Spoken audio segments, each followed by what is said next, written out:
Before Melcom Central Market, DHM Sukro from Okwada So, Abrepo, Ebuakwa, Kenya Se, Boshen. Baby, I walk Masibia, Kachobia, say, Antinase, now the landlord MC portfolio at Nase.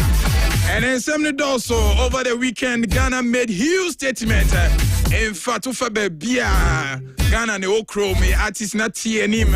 And massive congratulations going out to the landlord, the senior landlord King Saka.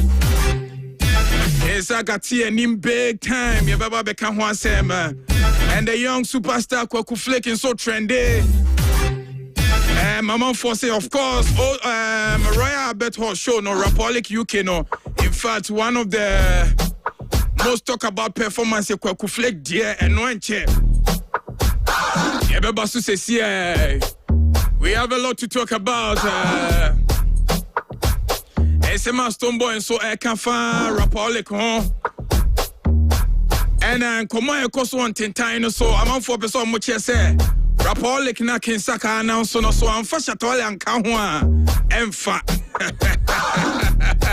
e komo nyina ne beba bedi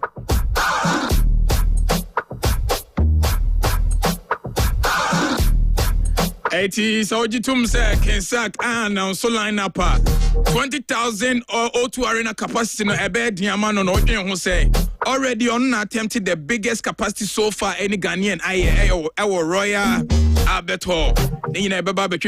So get active with me right now. Angel FM Kumasi 96.1. Angel FM, a strap of one put. Angel Drive with MC Portfolio. Angel Drive with MC Portfolio. I wear them I go do. Them not act like me. I wear them I go do. Them no bad like me. Some girls say them bad. Some girls say them wild. But it's my girl, yeah. She said she too much. Too much. Let me tell you something, you don't want to miss out on the 21st of March. Energy Zala, Energy Bolobo. Yeah, the energy in the Golden Dew Hotel. In fact, hotel na Abana, it is a Dubai, no. Golden Dew Hotel.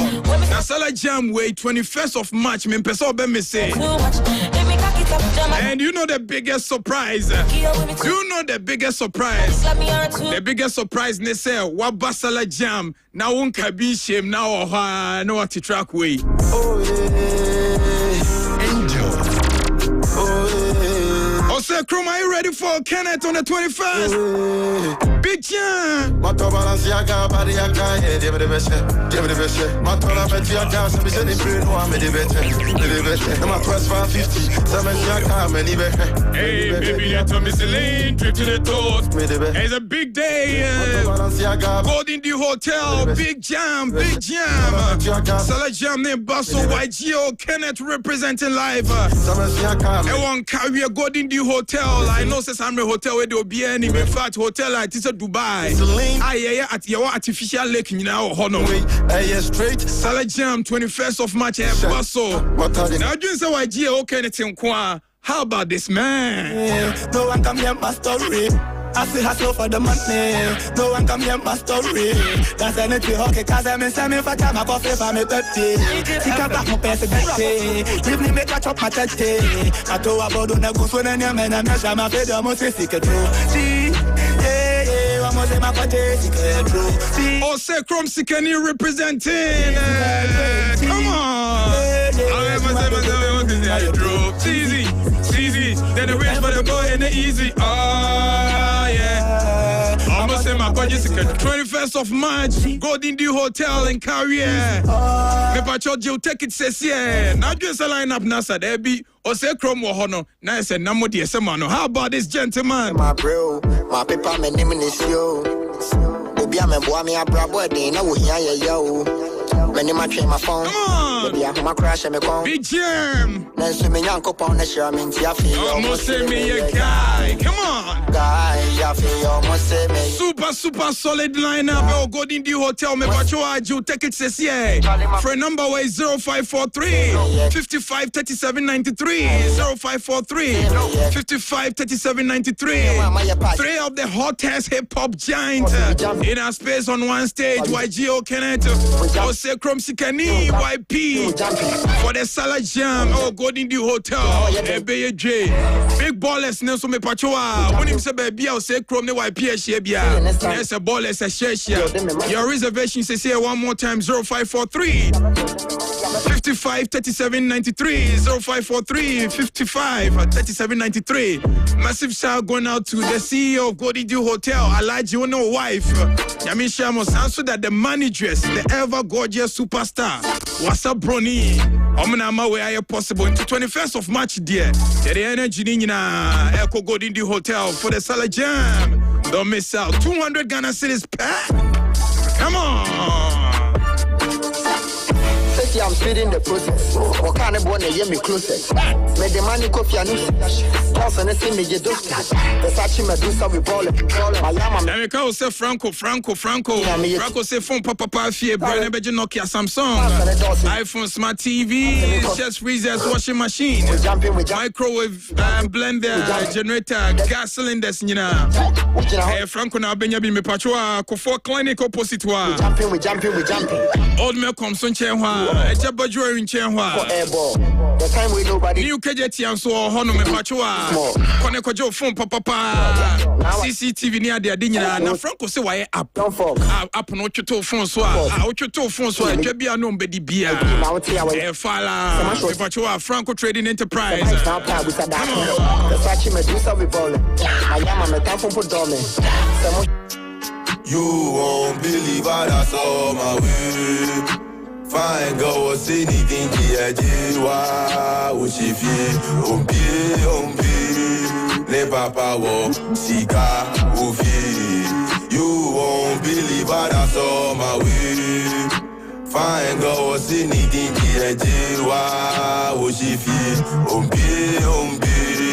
Ne papa wo sika. Yes, yeah, Papa Osika Ofie to Golden Dew Hotel. But let me let you know that supporting our teams on the day, a young superstar Cyril Fergo with a big energy coming through with the Yokozuna vibe.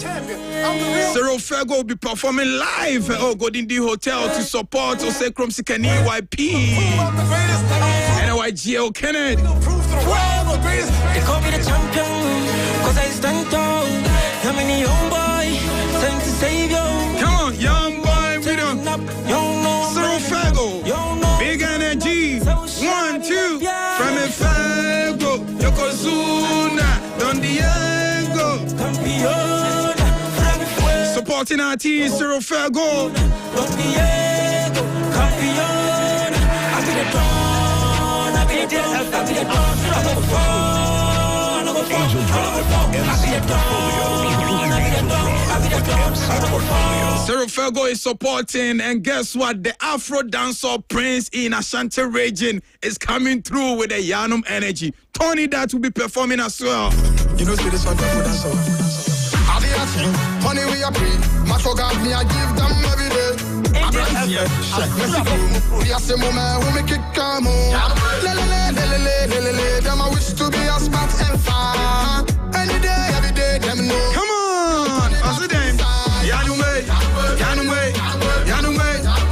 Shut them down. Yanume. How much you go? Yanume. It's in Pachoa Joe tickets says here 200 Ghana cedis per. How much you go? 0543 55 37 93.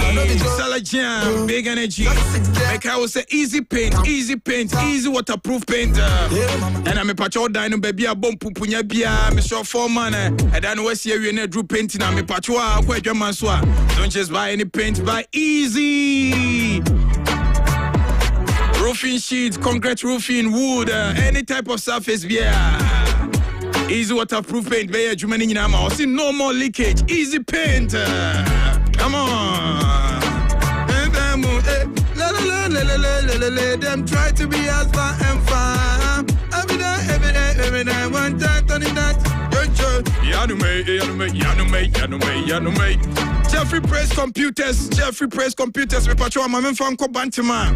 GNTC opposite Unity House or honorable who baby eba anything ICT, anything network, anything computer. Me pacho Jeffrey Praise there, omona King Kong. Eti me pacho so your school, so young crank institution bia na pese best ICT lab mawa. And network installation ma, Windows update, anything ICT. Me pacho we are bringing technology to your doorstep. Fred Jeffrey Praise is here in 0244 026 203 0244 026 203 Jeffrey Praise Computers. Yeah, better now, me my boy Nji Cola. Why so boss strawberry? Mulan so yere. Abo Polime. Any Abu Bobby Nina Donko soft drinks and beverages. Event type now here. Say yeah. Say weddings, any event type be me pachoa flavors ne Dawson cranny su koskwa. You be sure mo bag Martin and ne curriculum on cranny Dawson. Say I know my dream break to act class. Now a Bobby Nana Juna refreshed. I don't go soft drinks and beverages. I mean, I was a mind belly enterprise. Oh, they own Toshi Crana. Store move my fepa, we do one show okoto camera, okoto CCTV, okoto laptop, okoto lens, tripod, onko no akoda or back home. Because so many to home for you, on my Berlin Enterprise. TV games and accessories, TV games the updated versions, you know. I on my Berlin Enterprise, or what do opposite me come home from CCA 0246 401 153 0246 401 153 on my Berlin Enterprise. Come on. Now football season not drew me pachoa. Open the code we mo so mo jinemu pintin alo mikela dia basic guitar satellite me pacho. I mean fan kwa brepo junction here ship mo na ona ho basic guitar satellite. Jembre fie ne installation ma wana.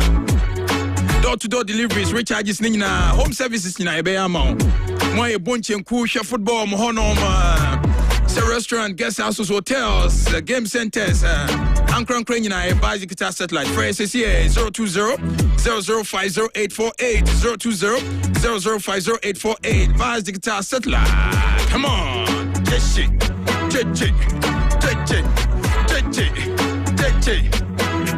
Kosu gidi Dynamite Detailing Solutions me pachoa say office sofa no furniture no na carpet no wa so use car no pe be detailing. In fact ye huruma prumu apunumu ye huruma pruma chumuamwa. Dynamite Detailing Solutions interior and exterior cleaning, engine steaming, polishing, waxing. Nina ebetwa ne yopo ama me pachoa ko book appointment here. Mame Franco Garden City Radio wasa for no more. The Machoa book appointment 0558 59 76 45 0558 59 76 45 Dynamite Detailing Solution. Asampebe na obenya free Imperial Assurance way. Yema obani ensan seketenka ho de Imperial Assurance nkwana. In fact do ho kodomo. Na sa okane ye protected anase wo moto no ye protect amawa. In fact a chede ekeka ho se do ho adon Imperial Assurance na bi nie onya we obabia itimi che coupons a obede o do bebufu free. Sanso na car service ne betimi che garages bi a okwa ye betimi I service we nyina ama. Eno ye packages e dan chen no ye diagnose o kan ma o accredited garages nyina. Ye ma branded souvenirs ntim pacho a e ba insurance there Imperial. From Musesia 0577 67 87 47 0577 67 87 47 Yama 1 year protection no near says Joe so say I come home. Now I'm gonna say Mama's helping hand on your introduction me pachoa ye fie mu ye duane ezibana si e bedi dia manachi dia e onga as a mama's helping hand come on. Now himself you know sin any monyam nyina any apona demo in the 21st century. Obi betimi asiefie architect adwuma ni nyina epono afonti na dan ni monyam nyina so ate me pacho a Kodon Masters oni coach you the type of estate our building and dan a oye your budget friendly what your budget ne say and discuss be more type of door ni asa coach you said door we ye the to her architectural plan way e was say ye ni say Door Masters Epachoa, someone more nam chronom home said yeah, showroom homa IFM opposite police station wa more big showroom honum corner ko show ni so ade say apono mu kensak apono mu shatawale apono mu stone boy tentele butele pa me say apona From Crow chama on say na emfa hi emfa hi Debbie emfa eti me show our door masters dey me pacho apono mu nyina kenko no omo Amo ahinsan bus stop, amo showroom ni bi wo ho nti me pacho a. Kone ni door masters nkodi nkomo ni enche ni nyina ni so. Door masters. Eti from us say amo automated doors and no ultimate do fingerprint and say chese. Wanim nyina face ID nyina wom. Eti me pacho a from us say 0548 402 640 0548 402 640 Door masters. There's also a whole Bakroma. I mean, your coded location. Pachoa or Sumbejo, I check BN home. Debbie, coded location. A Cody guest house. Cody guest house. Almost said you my castle honoma, comfort a white janshu. Honomoshe. I Pachoa Wi Fi, Nemu 24/7. Spacious car park. Me Pachoa security system here solid. Baby now pire weddings and any form of social event, swimming pool or hall. Staff no so enim tete me pachoa Goldie Guest House. Goldie Guest House na make am form out. Tim pachoa friend e book in advance na ho de enchene hwa ma because obia de nani atwe adwuma kase kese. Comfort se wa janshi hwa 0246 39 2077 0246 39 2077. Come on. Ja game pass kan wanya biadi.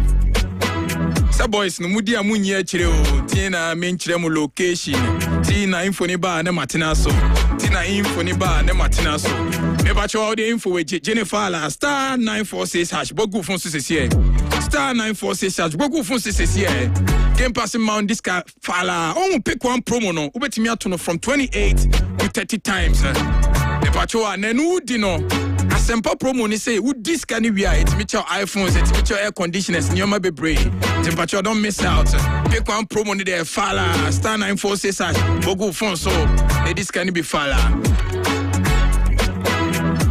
na me ba cho nkremo fo be break fasting so anya fast anko to ahoto kenke dia onya binto and one boys di mula wa boy fili on akwa boy fili come here num de no can be a guy name de mama feel me nya de wheat ni wo mu na okay one go to choco piano tin bi on Debbie one go to piano one go to piano tin bi on na unim we na wo low sugar ade ba kwa mama di jin wa me nom de bia na o say enema na ye be kan wa asem wa ha say no ye kan enye se bia ye kan keke o ye kan ye nom e no be high de o see ye use so ye use so ata say nti keke no low sugar no preservatives eti bibia ni ma je say e money wash shelf life tin on say shelves no say 3 months na keke no ma no abo so no caloriness no pasteurization Adewe the secretary professor prof okay prof na nyame de me prof na de nyame de azabe me go school ka ba choco piano na kwa ba eno ka ba ku bi spermatozoa akroka ni say no ye wo ha de was here mama risk allowance what I have to do eti ahoto kenke de any filling station bia show supermarket or more yes ahoto kenke omo vanilla more flavors bebre eti yes ahoto kenke na we didn't say I mean the debut nice ejin so nice and one why we for the day aduane most easy anyway let me welcome my brother and our wife Sansuna Mula Asari Mula and multiple award winning entertainment pundit Sansuna of course one of Ghana's most influential online journalists as well, and my brother, and the celebrants. That's still now week when you're so you're still a celebrant. Fi Hanum, Tiwana, a baby of Fi Hanum, and of course social media president and so ambassador Osekojo and so Full House is a full house.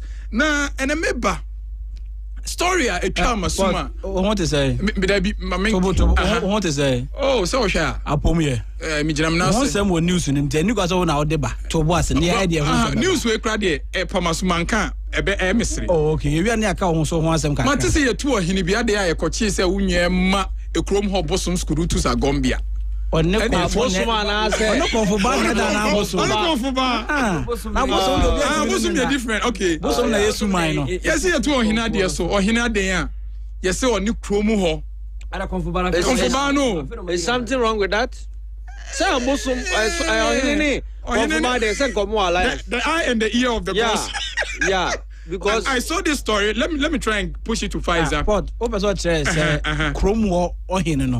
One konfo na o krom no. Akodam paso. O man konfo na kodam paso. When I saw the story I was like, well, two adults and I tell them what say. But the eye of the gods. Obi our title. And about where the eye of the god and the eye of the land. They implement. Oh, what am I? I know. Say this story is out there, and no, I'm trying to get there. Okay, that's a very good question. Okay. So you say, Ebura so dunkwa. Abroad dunkwa. Jase hene. Jase hene. Say na nyama hene. And Nana Obo Kwefua the 8th.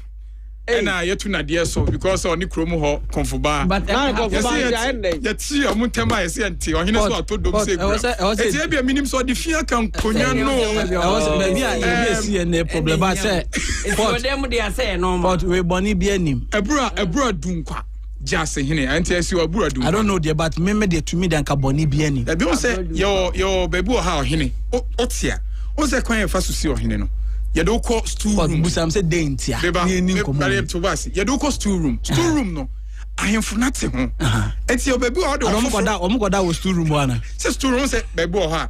If you back crowd boom sir. Your mount na kunya if kunya bisunti. Kunya ni e consecrated. Ochira. Na dog no ko boy na ye e was two room one and I say omo chempana be say oh yes sir oh my gosh ni bufu enkomo kroni so enkomo udini ye na ye timi aya analysis I don't think said you don't think I for back of folly e be dey na nanom kasa ne ho a wate abeka je ku ye wo kro bebre o ha David ye wo kro bebre o ha no ma ye comfort ba on ware kunu no na e ba say o twempena say o kunu afọ ukunu na mpese me chese e happy wo hefa one o hene ne bia o ware two comfort ba no say bia no five have you got in there I've sent you there you through WhatsApp I don't know o hene no so ni hira bibia ensi kwan let's assume say let's assume without admitting say omumienu nyina omonware o konfoba enware ena nana soso ohene no soso nyade enware ena o ma you are assuming let's just assuming ena ya mahia na omo twempena iti o mahia na omo twempena no de wom nyina ne say krona mamre ne se de krona mamre ne se jase hene o say han no o timi ne bosom ayi twempena bo konfoba na o kom bosom no twempena obehennas there is a story behind it but you should not be unim say bia some years ago konfoba ne bosom bi akotwempena ma asem bi ba ya na ebe affect kroni nyina o manka ti defile ti nananom no omo nhye mraka ebi omo gina bi o nyina ye ni nyina so bi a yesi a ye de hye mra say wo ntimi ni we nda za it say adwuma mu ha adwuma bia ni code of ethics the code of ethics we adwuma mu an say me ne Pfizer ntimi twempena pacho bronzy member bronzy and can one me there but oh yeah sure ba contract no kan ye so can o de ma lawyer ansa na on sign and I say one a day so me review me oh yeah can dey for the ni biala I can't sign this yamfa sa clause na hide na banks font no em say bronzy na mo eye ne kitwa banks and yes idea code of ethics it doesn't allow you to date someone a colleague or the same premises your institutions be bre ho a ebia until let's ebia na yes samra no so they no to tell dia na ebia yakochom so mo bodogi wo shrine enkonya dem okay and no so dia ne ye hia bibia asa na ehu se yichi Okay. Ye chi den there. Be a universal language. And I think say be also say nyemra kra they think say just he should know better say ebia one say ebia comfortable bi wo ha ni weakness no it you know koyesa say omo assembly na say nananom person communicate na because of an prime the rock movie bisa na or you know just comfortable a virgin na ne virginity ni nyina no no na man nya vision nti ohene na oteso no saa ne vision na onya ne protect no so obekọ war no obelusu a obeye ti ne vision ni nya one ne da suma na one ne da suma na bedwane everywhere nti also oya virgin se onya lose ne virginity pe na so say you know balance oh ade just here no anya ade just na bodo assumption it's less based on assumption we be say one yeah assume say bi okoche omo e bi a shrine and maboda ni kran kan say ye ne obanda o shrine yeah that's a universal law and maboda ni obi oboda mun kan hey because even a ukra insomu krampo ya insomu okra na oba koda o ma wan hwe hu susan so no be enye sa no e bia ohene nkunwa dem e bia na wo kanu ho ye be kato ni kwa no kokutwisu akonya so na akoda oh nti e baby na bia ade wi akoso eni kwa se koso ho ba se na mula so ka se baby also adwuma bi wa be ka che se adwuma no and I won say palace ne shrine there they work hand in hand into the same office mpanifo se control fi nkokoro ma na wi omomrewa a confirma no manu susumina so I have be yire se bi yire ne o ma bi girlfriends no cha oh they say come on no munda and they say one who new crop of a confirma no ma nice girl omo ti say police for new recruits no na jaw guest come on na jaw guest there is one on TikTok me say girl ni nam ho a one have because Juliet Ibrahim but I confirm normal it's be ma how they want some corner so no catch is jai police are I confirm ba boys and all guys o nyai omo no beda boys ni dey omo no beda oh there be na say hwini enti jasin hini ye ni nyina so say etu jasin hini na me just say bia jasin na nkoda wo shrine na nkoda wo nkunya dem e bia jasin so ware ye ono so ware ye mom no ware kra say jasin ni na ohene yetimi ware ma onyina wo ohene ware ba ko nkunya yere wo what as enti dey wo say ye problem ni ye betimi atu ne de a kro ne bra okay sadie no okay so what as say kro ne mra yentimi ka say wo ohene ni ye tu konfani bi ho fe wo I didn't know Sikade was falling in love with Maconphobia. Back me follow back with your TikTok. No, you're fair. On yes, I didn't on share share you know I'm saying but normal regular you or holidays so my Disney they are doing now me send the account for socialite me say holidays so Maldives or Dubai all right so say boys name say one day be na say na only Martin say follow no say no munim yeah boys master deal for me water club no be down boys no hit o hit o street to be ma okoto say be no ba ko de na say bansre danasia ye be some crowded dia agro landlord hwe na generation ben kwen mani kwa baje sa me ye konfo no mo se awe konfo eh obebua portfolio eh adwuma se me ba cho wa ono ba keka makodem na bese ene sedie eye e kan waste bis ho enti wo betimi akato de tekra makra ne be go de dia agro e dia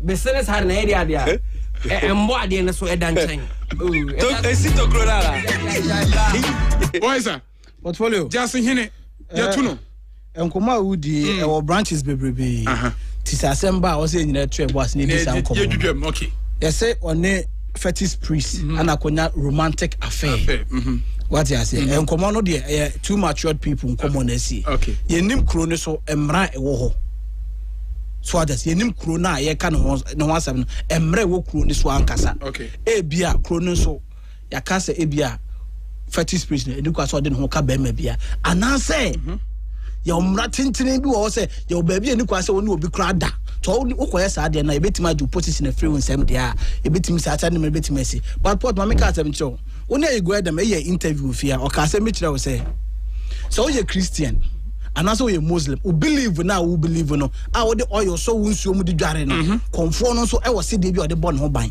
nti e obia ne the rituals so konfo e de tomato na sin be ma na o pe konfo na o approach ne ko di nkomo you hu firu mu if you eti you hu Starboy no konfo nko de ti then they see Starboy if you are a journalist when this confo codate e ko take confo na kuma but yes but confo no only date na confo na dia because one says Starboy furniture or the fee canon right Starboy but ne allegations are no dey to Starboy so nyina say Starboy and ma be aid din komo no pe and na Starboy so feel say adwuma na o ye no ye journalist adwuma ye betima pia bonte socialization normal and the friend to try but you see a beer on the boundaries agro na wudi a wa fa hye ho se nka wo yire na edi sa agro na wo ebe ya wo de ka tire ho sa ti adwuma ye wo boundaries eni kwase woni obi di sa agro bone no but so ye comfort dia obetima fa bema te said the sofu timi fa oba anase evangelist etimi ko ware no sa na tie konfo nya ade bia ya se ehu tete de no de ehu nya hu bie why sa de oba ko dem na bansre ne nyoma kokoko jam eye de ba de 10 on eye de ba de umusa ho asem kakra na wo yemu nsho but unim say manipa yera but unim say basically so pot okra minim say ebia once obi yare yetimi tete no na dia dia shey unim dia tete ndi shey unim ade crawl and then okay so as a professional nurse the hu sa nyoma we and physical nyoma na ya dia ehu de go body nim no na ehu obi okra wa mini bibi wa mono moto na kodo gina we unim de danim kodo gina unim de danim ja say wo no twa kukoti am mene akoko nyina da bibia nsi na onum de protection ode asemwe de professor Mr. asemwe ye hia wo just any problem ya just any on tomra ode Mr. Professor Metina yentu ebo ase na infection I think that the only conditioner ye betimi ebema okay pacho professor say do the honorable there's nothing wrong with just any problem I see okay so now okay say the only condition say it'll be all right so two obi na me the only condition say be a conform under age 1 and 2 ohine ya warning say na conform na age o to become now they you're young you're 70 and 2 ohine ya catch you say e bia only conform da na so esisi ema revelations no nya woni nana mo asemo nana no me conform din komo directly 6 match enya nana no me call 6 match nana no hu obi akomsi obi so 6 match nim 6 match nana no call 6 match ande okra wo dey get away so akonfo no ko omo match here hu say nana no ba ho nana no ma ho time bia woni ye wo in act of service and in act of romance edru ni romance na libido ba unta konfobu okro no unta konfobu ne be ma da ana na akom tim so pa eno de adwudwo wo mo ne de mate se da be unta se player bi ko bobo a okofo oba etimi teko obo so otimi fa oba e ma ne goals pa ba da me am to say no mum na edwuma mo akom no obi a woni de kojo say ne de pa ne say e bia be 3 years e bia on fa so nka no na akom betima ba okay obia won obu on so de mo fa wo ba na committee aba obu on so a ope ohene na ope so no ohene da rekende no what's it akom because even in regular Christendom crown even in Christianity I may subscribe to any a couple of us here I subscribe to no even legitimately cry wa we here no oh yeah fasting cry sometimes you regulate Christianity dey no so na make us come so one dey rules or regulations or no but sex day general Sunday I don't have sex on Sunday hey but me sex Sunday so dey match bia ba me pai Sunday me krada enti me yere kra me ne wonder Sunday really yeah but Sundays but me Sunday dey spiritual Sunday dey ojegujuguju beje oh yeah wo da be Monday but Sunday dey make nti Monday no Sunday dey over Monday kra me start to ambassador we dey yanka bin shame unyanka bin shame me pacho show no who say for nice form se obi ni hana ye kan na kira sem boni na oba na ha wiem I'm nice from say me nice carpet e bi yes Maria Kukuti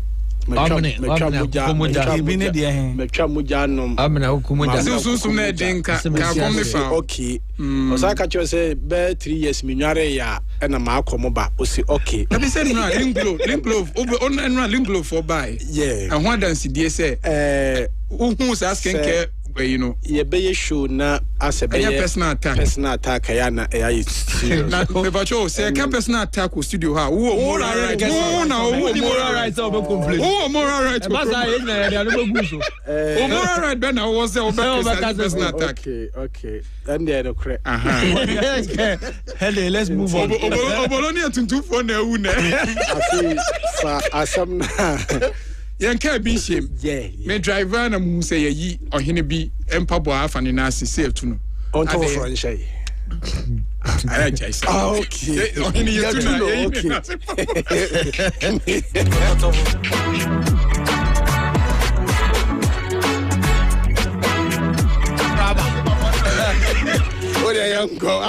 oh Jaisa I say you ohene na asempabo e just so to asempabo na say ahene ma de say ebu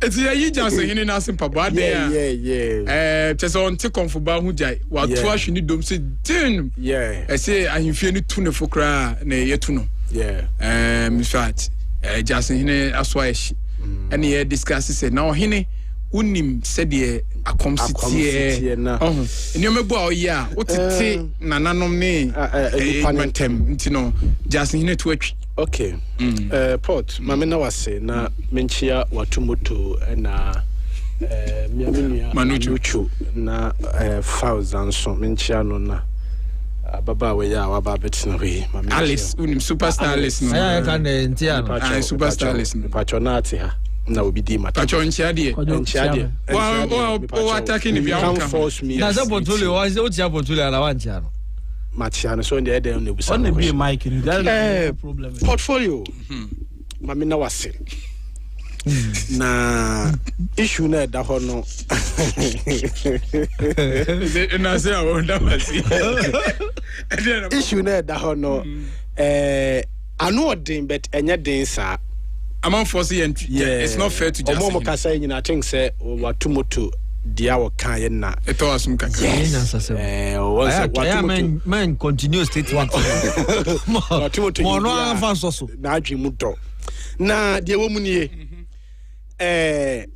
obi ye konfo a ne hu nyehu so obi ye konfo a ne hu nyehu dia ma ne ye hu kese pa ye owo na chiwade owo de de kan no potunim se ye wo kon okay nese mi break na me ayanta be say minya ni ma shu ni afero ya judge wuti twi ye kase suman ko bisa suman kwa hin se de defend suman kwa hin ona hwa abosu ni nyina so ti twi nyina me ye boso to be ka suman I retract I go tini ni moja ala frade I retract na port ye wo konfo bi wo ho a woni na da sperms ni emfam what on animu Alice I don't need another sperms in Guma. Would you go abosom for num?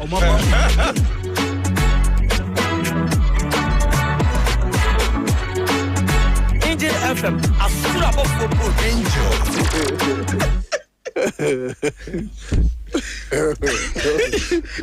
Oh, I want you to be a monk, and wouldn't no pot.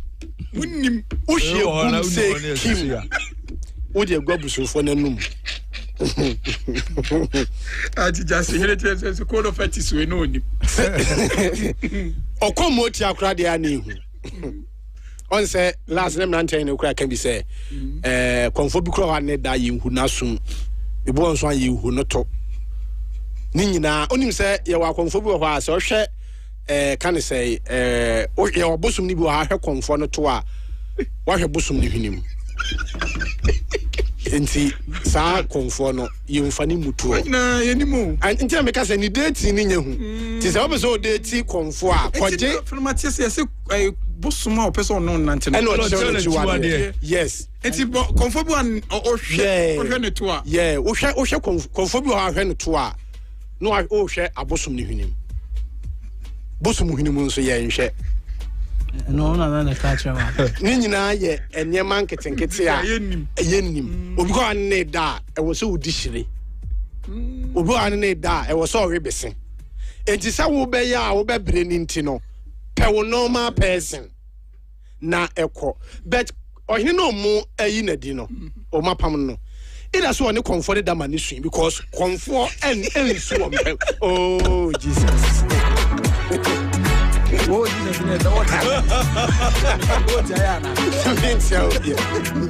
Comfort so on. What was it? Say a cat and moi. You see, you two is here and you're telling me. Answer your member. I'm picking up. Answer your member or say. No, because Charlie, I'm crashing on some first. Yeah, because you only say comfort you are. Only da ya monitor. Kasi spanking. Me pasa me ko because me nananom na ekasa. Ya monitor. Obo comfort to a. Wabo busum asum. Entina. Oh, then they show you not this on. Obo comfort to a. Wabo na no. It is obo na sumna. Busum no suba. Oberi trati. Oberi trati. Oh, wabo. So no. Oberi trati. Where's my handkerchief? No, usu. Okay. They himself what you are. Now boys need to grow. Only comfort and abon to what bosom na so. And then no bonus. Just you know. Or say Janet or say na Hong Kong timumu. And tina akura obanyem. Nebia obo obana. You could see some scores in the say for day. When the example they defending no enti comfort no. When him say omunama, omu come entina omu ba omu act different. Say abosum ni be hye ni mu a or act different obey bia wo. Yes. It only got me to and so. Ana okọ amamre mu nso a bosum bia yire ne comfort. Bosum bia yire ne comfort. Enti woni ni date na so omugi tumu a okura ne motia no enti ni pa oba wo onkwa na tiawa oha ma no wo de wo kura na wo kura ni nipa and wo pe waku na wo kura ne motia ma obema yira seconds what would the entire cinema intimi ware oh data mean there's one sem na okay ana data mean intimi ware ale o ware motia dada. Oh, the boy munti mani ba no more by chekra. No what chile. Kwa woni konfo kura bi da bisane say metimi anum ompokua. Permission. Ai, na because ade na ede. Wa hwe a wonum ni mpokua. Na ta fra bosumfo no tru.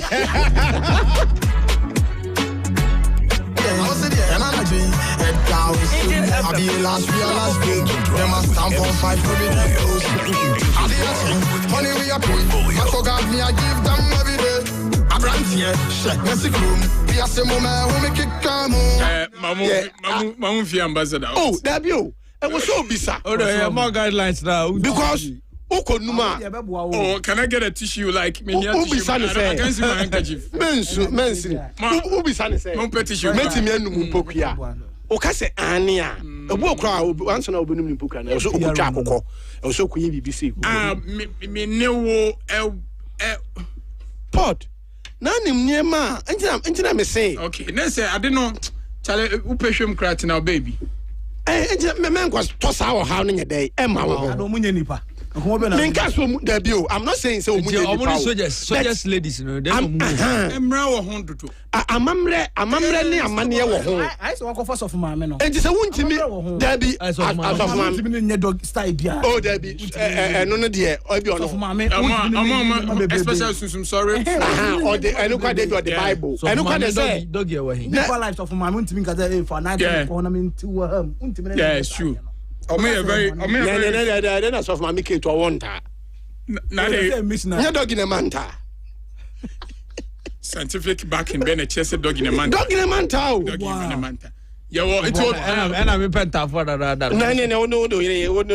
No, mother say. There's something dog in my favorite. Open treasure so time na go kon. Open three pressure. Ala ga treasure. 80 sashi shewe nyina wo. E wo ho. Thank you very much. Menka say who dey ti konfo a. Ala ketu say. Menka say who dey ti konfo a but e wo process. It's you are there. E process. So hwa Jase hina ankasa de ntina ma yi na. Jase hina de no, is it that say ba ko aware. Okay. Ida say ba ko aware. Aye musuo. E na aye musuo. Ida so mo ye na konfo dem. Okay. Because ade ba enti yenhwe ponowa abusunfie no. Ja no mo hwe. Me say yenhwe ponowa abusunfie. Adeja. Unhwe. Eno so ye de. Sina nanom ne nam ho. Enu ti na pa mo ni fi da. A bit distracted. Enu ti na pa mo ni. Ja ku na fa ni. Ja pono. A bit distracted na. Ida say Jase hene no. Waware. Ana konfo na ware. Ana say omienu nware ye no. Ebi omumienu kra nware ya. E wo sen kom omunimu emra. Aha. Ba betimi so ne konfo adeti. Baby a we na be ba kwa ware ana baby omukoda ye no. Okay. No problem. Baby omukoda ye no. Okay. Because suman so na libido asori a. Pe bicycle moto bi fara na kofie. Ye ni hodwuma boko.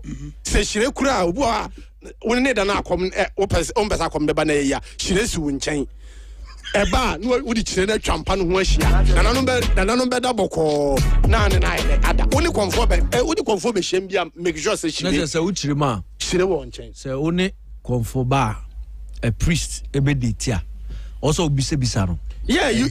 I was saying who you open one pay. As a spanking woman. The one is a point. Minimum be our Unimun Sansono. Sansono, I have heard about it. Apia. No. You are piano and Sansona. It's scratchy leave. I say, itchy. Scratchy. Itchy near who you are soon. Okay, you might itchy. Scratching.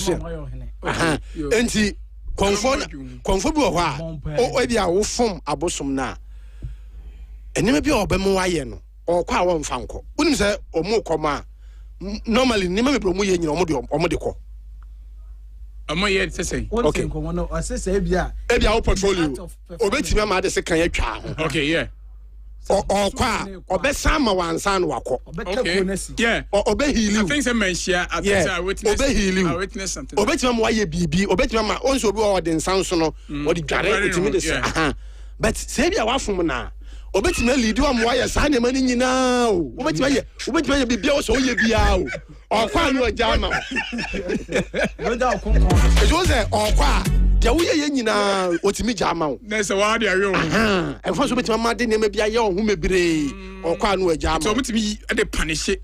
They can do something to punish you. Okay. Anything that ayana abosonsom no enipa me breka say abosonsom ye nkwasasem fine e Bible mu but unim say abosonsom so ye discipline. Yeah. Abosonsom I'm for Philistine parliament if they come swear by abosonsom ye discipline if they swear by the oath through a and by elections the this year come here so say in shaya suni menshia ne king kan su ba bi and by elections oh some no because and kaminya show say benya one sitting member of parliament obetwa 4 years quorum cry the meeting me think about elections ye be ya for both portfolio ho na be pa chese bro bro MP da vacancy we parliament na bo vacancy speaker of parliament. Okay, amazing, great insight. I mean, in fact, I did before we get into stories now.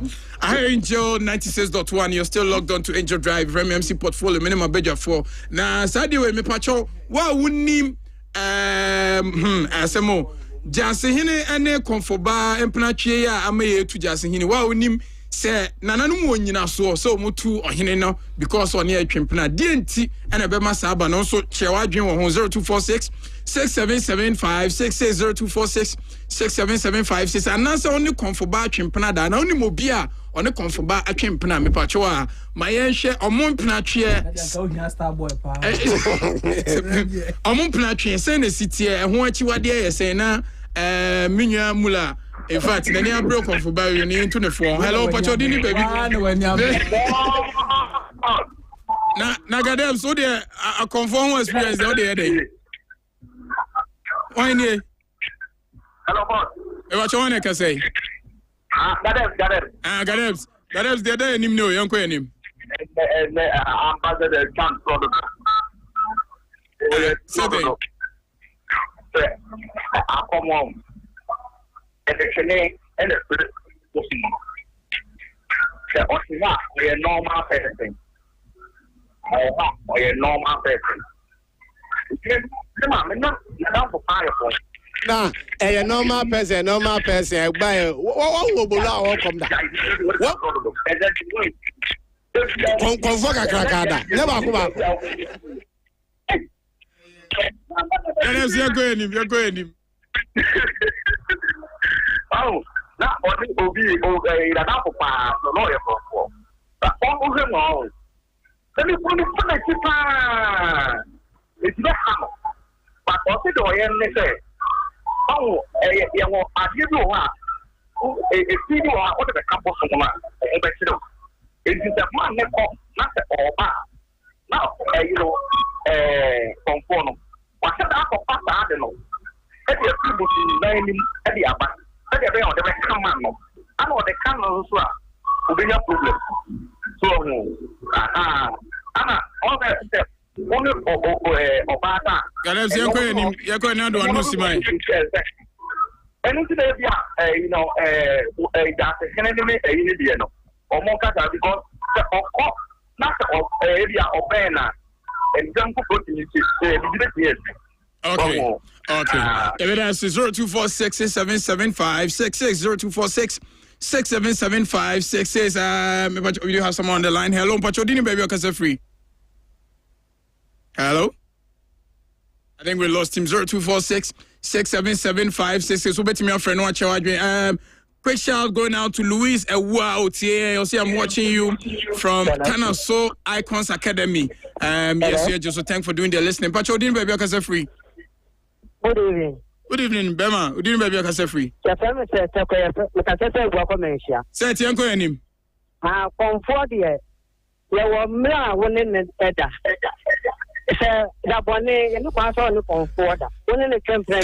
You didn't comfort that end of the bonnet. Daddy, that day in a bosom ever. It is all no, but to say winning it a while with my own bonnet. Say, me bacho, so I worry him pass, a new Kunumpa. I didn't import now, one way and a yellow. Bosom be I in the comfort. It is a woman who has been found in the bed down, or better one. You got to map without any time. Hey, to comfort the your man, that's all one name. Friday, which minute in that? Friday at the Bonnet Casiamano. Friday, which minute in that? Which minute comfort not Friday? Wow. There's a soul song in the other bay. A lawyer at the Bonnet Casiama, Bosom. Busumbiana Friday. And Busumbiana Friday. Busumbiana Friday, and that's Obiana in the okay. Yeah, say thank you so much for this great insight. Hey, now home run no. Nagadem say kase eye twene na twetwe akomoba. Okay. Eno no ye one. But enye twene nkwa na twetwe akomoba. Adobu okra Oti ho mpo, oti ho say ya. Onu no they can come anytime when they want to communicate with you. Okay. This one is coming from Stephen Otuo Champon Gazi. I say ambassador there in Tronkwa. Hey, Abbas Zakari say big ass to you. Or Innocent Ibrahim say stop him. I don't know what he's talking about. Anani Kunsu Kojo Chrome say great show. One Stone Ventures. Okay. Benji Infensi or say I'm joining the show. Yeah, entry Bismarck. I don't know what he's trying to communicate. Anyway, you can come with your messages now. Okay, but let me get onto the phone lines. I'll get back to you. Hello, Pachodini baby, I free. Hello, Pachodini baby, mommy, Udin baby, I free. Hello. Okay, I think it's in the line here. Hichika 0246677566. Why is it not saying? There will be any because Gaddafi was back about quite but and you don't and then drums and corner of our neighbor. I'm not saying of about could be the Kufi or Kohun to I'm coming by Giddy Pa to be one idea and the Kojotra say now coming there. So, send us an also Oboko for Batua. Last two callers and then let me get on to news update. Also in the world of entertainment, we have a lot to discuss. 0246677566. But you didn't baby because free. 0246677566. I'll be to me afraid now. Watch your dream because an idea. Great insight. Anyway, why is that? What? Yeah, call and you make you go into time so. And I'm about to and send me a son I want in time feelings on person do home. Oh really? Yes. Oh, okay. Last weekend, I called their call the Royal Albert Hall on the program there course in Ghana for Ekodi the 69th Independence Day and Rapaholic UK Echo so pie. A month for Bossa called their bass baby na on the performance and the musicians of Moko na Kwaku Flick ya de Kwaku Flick a month for Bonabaso pass. Yes. They say the opening and what they pa because for the past year Nasa called their bass stage or the Saluminati no name original on the Kwaku Smoke collaboration and why the point now for Bossa Kwaku Flick yes now for Kwaku Flick abaso pa ye into no oko you can say call the agent now why big announcement on the 70th birthday of Ghana a O2 Arena from 5,200 capacity to 20,000 capacity big news officially O2 Arena and so the stamp petition say on the 6th March on the 6th March next year no call the 20,000 capacity call the biggest the first year you know it's a bit about so there now man for also trying to sell number sapa ye say according to me fele 20,000 capacity no and the highway no man for di hun komo pa ye say 20,000 capacity say according nko e betima fele ana and no nkomo di highway no so maybe so mebusa kakra 20,000 capacity say according betima fele menua mula obetima fele kwajo obetima fele man for di hun komo say ohia nipa dom bi eka ne ho asa no otima fele ebi ohia Shatawale Stone Boy ebi Abisakede ebi Afuso DJ asa no afele ana man for busa sa nkomo nyina pa na me so be da sorry ya port wasem ba ko highway no so ai Shatawale akotwe say na ntro kese be ni nyina ne say wodi nkomo we kra wo fie hada say American project na ba so obi fra okula say port but did 15,000 na for me musician show also we are aware what did no nkomo no wo fie na papa act ha ana wo fie a odi sa nkomo no almost say me no Shatawale be da be to ntro intro cinema open so yesterday na man for so drag one kasa with interfere no so normal internet so o sabe tim kaka mai to ko highway no so a won sam kaka so highway no so pa na man for last one no so ma last one kra na me fa unwie bibia port last one ni we pacho show boy ya mani bela na dabi and ko enter circuit court nkomo no de ono ne yefɛ ne Davido say blackmailing cyberbullying any man kiti bi ono ayetia ne nua Davido no and no person mo grant ne be back there bi say I just say mo call Accra High Court answer no matima grant ne be until they say no case no ma yefɛ Adenta Circuit Court e de call Accra High Court until Emoedu from Circuit Court to High Court. Say it looks like this is very IGP no and the court system you know and your marketing affairs you who say no lie no after man for who said your marketing bo emrane chiwa cyberbullying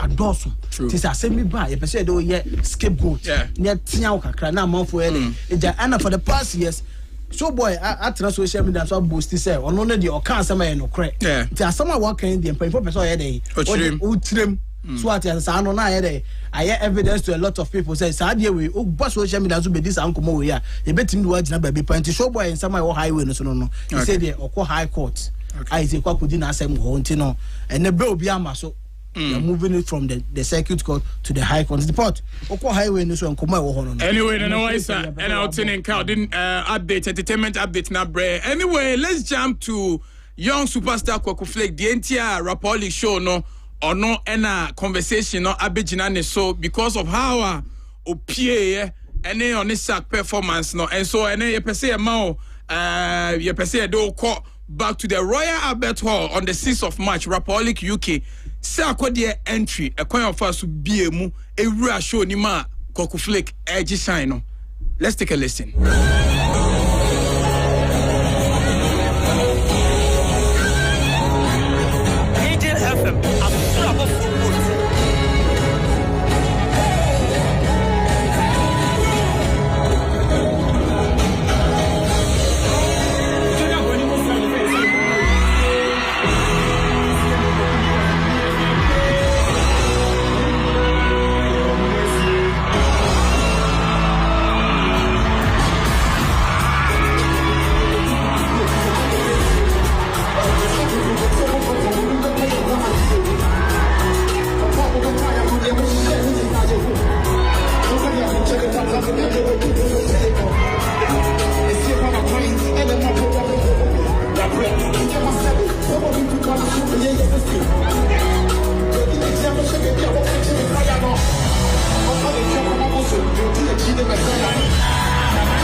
Superstar Kwaku Flake.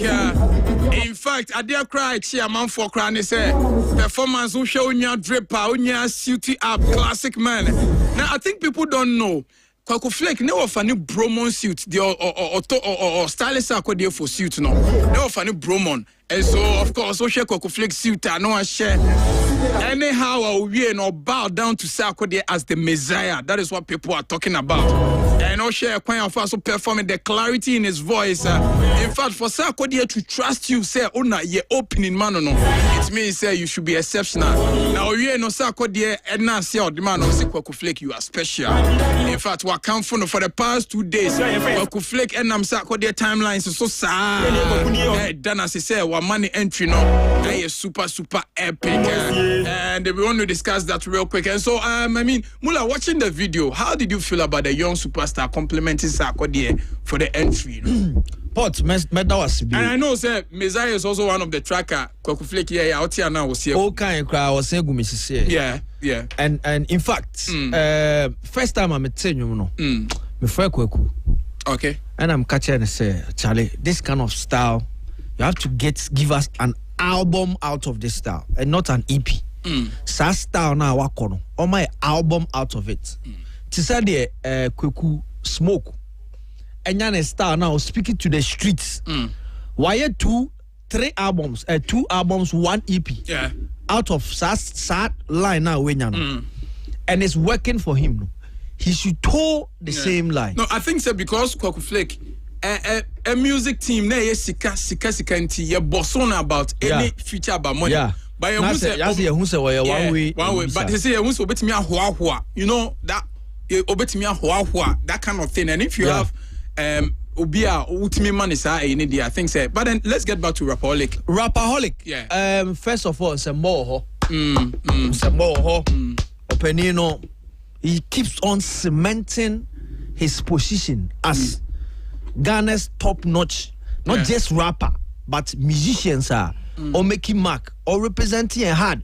Last time I come on me YFM say Ghana's biggest export when it comes to music, no, the biggest export. Man, doubt you. Me say we can argue about. Now we leave room for debate. Inarguably, okay. Your biggest export, no. I respect that. Okay. The Royal Albert Hall, show. A capacity of 5,272. Omudi seats shame crown betimi 7,000. Na kameba no. Yeah. Etimi call without seats. Ye ma kwan ma ebia include standing room in the gallery. Ebe ma 5,900 to 7,000. Na site no nkofo bi be onya shots e wo mensem me submission tienie. It was built in 1871. Tio. Honum no 1871. Asa now Kumasi ye ni baby asa. Share. I hosted over 400 events. You were a nipa kakra bi na etimi sell out that place. Burna Boy mo, Davido mo, and there is another Nigerian guy etimi sell out. So Sarkodie becomes the first Ghanaian etimi sell out that big capacity. Mama ne plug. And the first African rapper. In the records in the door, so first Ghanaian, first rapper, first African rapper, first Ghanaian rapper, first in India. No, Ghanaian musician, African rapper. Now, Ode no so acquire to nchen Sarkodie is doing something I think yema en nkoso ye. And one form of promotion. Share style be announce Kumasi Rapperholic. Kumasi Rapperholic okonaunce no way. Oh, Menchia Palace. And that in itself strategic. It is strategic in that Nyama be promotion be briasen kotia onye. One, radio stations beka, bloggers ebeko amano. Now, we're making history. He didn't just make history, but announce he is daring to be the first person, the first Ghanaian musician ever. Aoko O2 Arena Nankasa, which is 20,000 capacity. And our announcing at the right time because one, talkability is about him. The aftermath of the show I was selling out, you know, and also already the gyms are empty. What cheer for promotion 1 year ahead. And I make say I don't know you know mummy and ye. There was some silly agenda na cause to say Nigeria for the best say your biggest artist episode Philly O2 Arena were announcing 1 year ahead. Abrasa came announcing 3 months ahead, and so they were going to mock him for announcing the whole year. That is what some silly agenda that was going on. I mean, never be on man, never be on who the internet and so I so. Be honest now, when it comes to numbers, we all know we can never compete with the Nigerians. Fantastic. We are about 10% of they are almost 300,000. In fact, Lagos on quantity 300 million. Lagos on population. 34-35 million. How can we compare ourselves? So I say, but just say, no. I say I want PMJ no. So I say more money. I say more money no. Now creative you say you born Nigeria, you team born Ghana as competitors. Now you two let me say this in English. Now we have taken them away from being the African giants. We are the new African giants. When it comes to sports, when it comes to music, never be play to our favor. Jollof. So I say and hospitality. We are the gateway to Africa. Moving in music, Moving in music, yeah. I'm going to say kakra, but say no kwa ewe ye bo say we say. Ti dey Sarkodie ye no. It has to be studied. Kweku Flake there. I think say amazing what he has been able to do. Na me say no say sa star na or the Messiah. Star no I think on so future Sarkodie na no so fire Sala na on my one full album and EP out of it. Now in 1 minute wrap up na me ko wise so. They are saying that Sark a history of announcing Rapperholic without lineup artists. It's per se about ono. Say be amount for take it because of ono, not because of artists or announce. So what they are saying is so 20,000 capacity also koi obeya ho say me landlord me kwan person to take it no announce shatter and now announce black one may who line up now one shant me feel it. Do you think that the ticket sales can revolve around only him and he will sell out? Some no have it. Person question ended. All right. Share me who say one announce say obey 20,000. The first thing I said say Sarkodie shouldn't involve 1 Stonebwoy, 2 Shatta Wale, 3 Samini. Okay, what do you mean for Samini Kranton Chen Kakra? You can't wo following or more loud pass CA pa, a bubble Stonebwoy, a bubble Shatta Wale. He should do it without them. Use somebody like Black Sheriff, Kweku Smoke, Kweku Flake. Some category now, Mabano. Young cats. The young cats are more vibrant, sir. They can equally push crowd. Last time on the Flavor By, did he announce it? No. Sarkodie time and time again, over a decade plus. Onye adebia we releasing lineup that. Adisebia Stonebwoy Shatta. Ti say had here obebo say you say be by no crowd no officially or kind. E be to say as a rumor obeba na say omba. He shouldn't release any lineup. Please Sarkodie, don't take Shatta Wale, don't take Stone Boy to this show, do it yourself. He is heavy enough. 20,000, right? I'm telling you, Sir Kodia is heavy enough because one our numbers or your African giant. He's number one when it comes to African rap. So it means that the brand no resonate in so many countries. Okay. Uko Nigeria, Yambo top 2. No, they call him Beast. He's like Yambo top 2 rappers. Yeah. More Africa. They all worship Nigeria. They all worship Sarkodie. I'm telling you. Yes. Yes. It's time and time again. We're positioning very well. Okay. BET, UK, that's not the first, that's not the second, that's not the third. So Shatter Stone Boy without them still now 20,000. I am telling you, we will be able to do it. Right.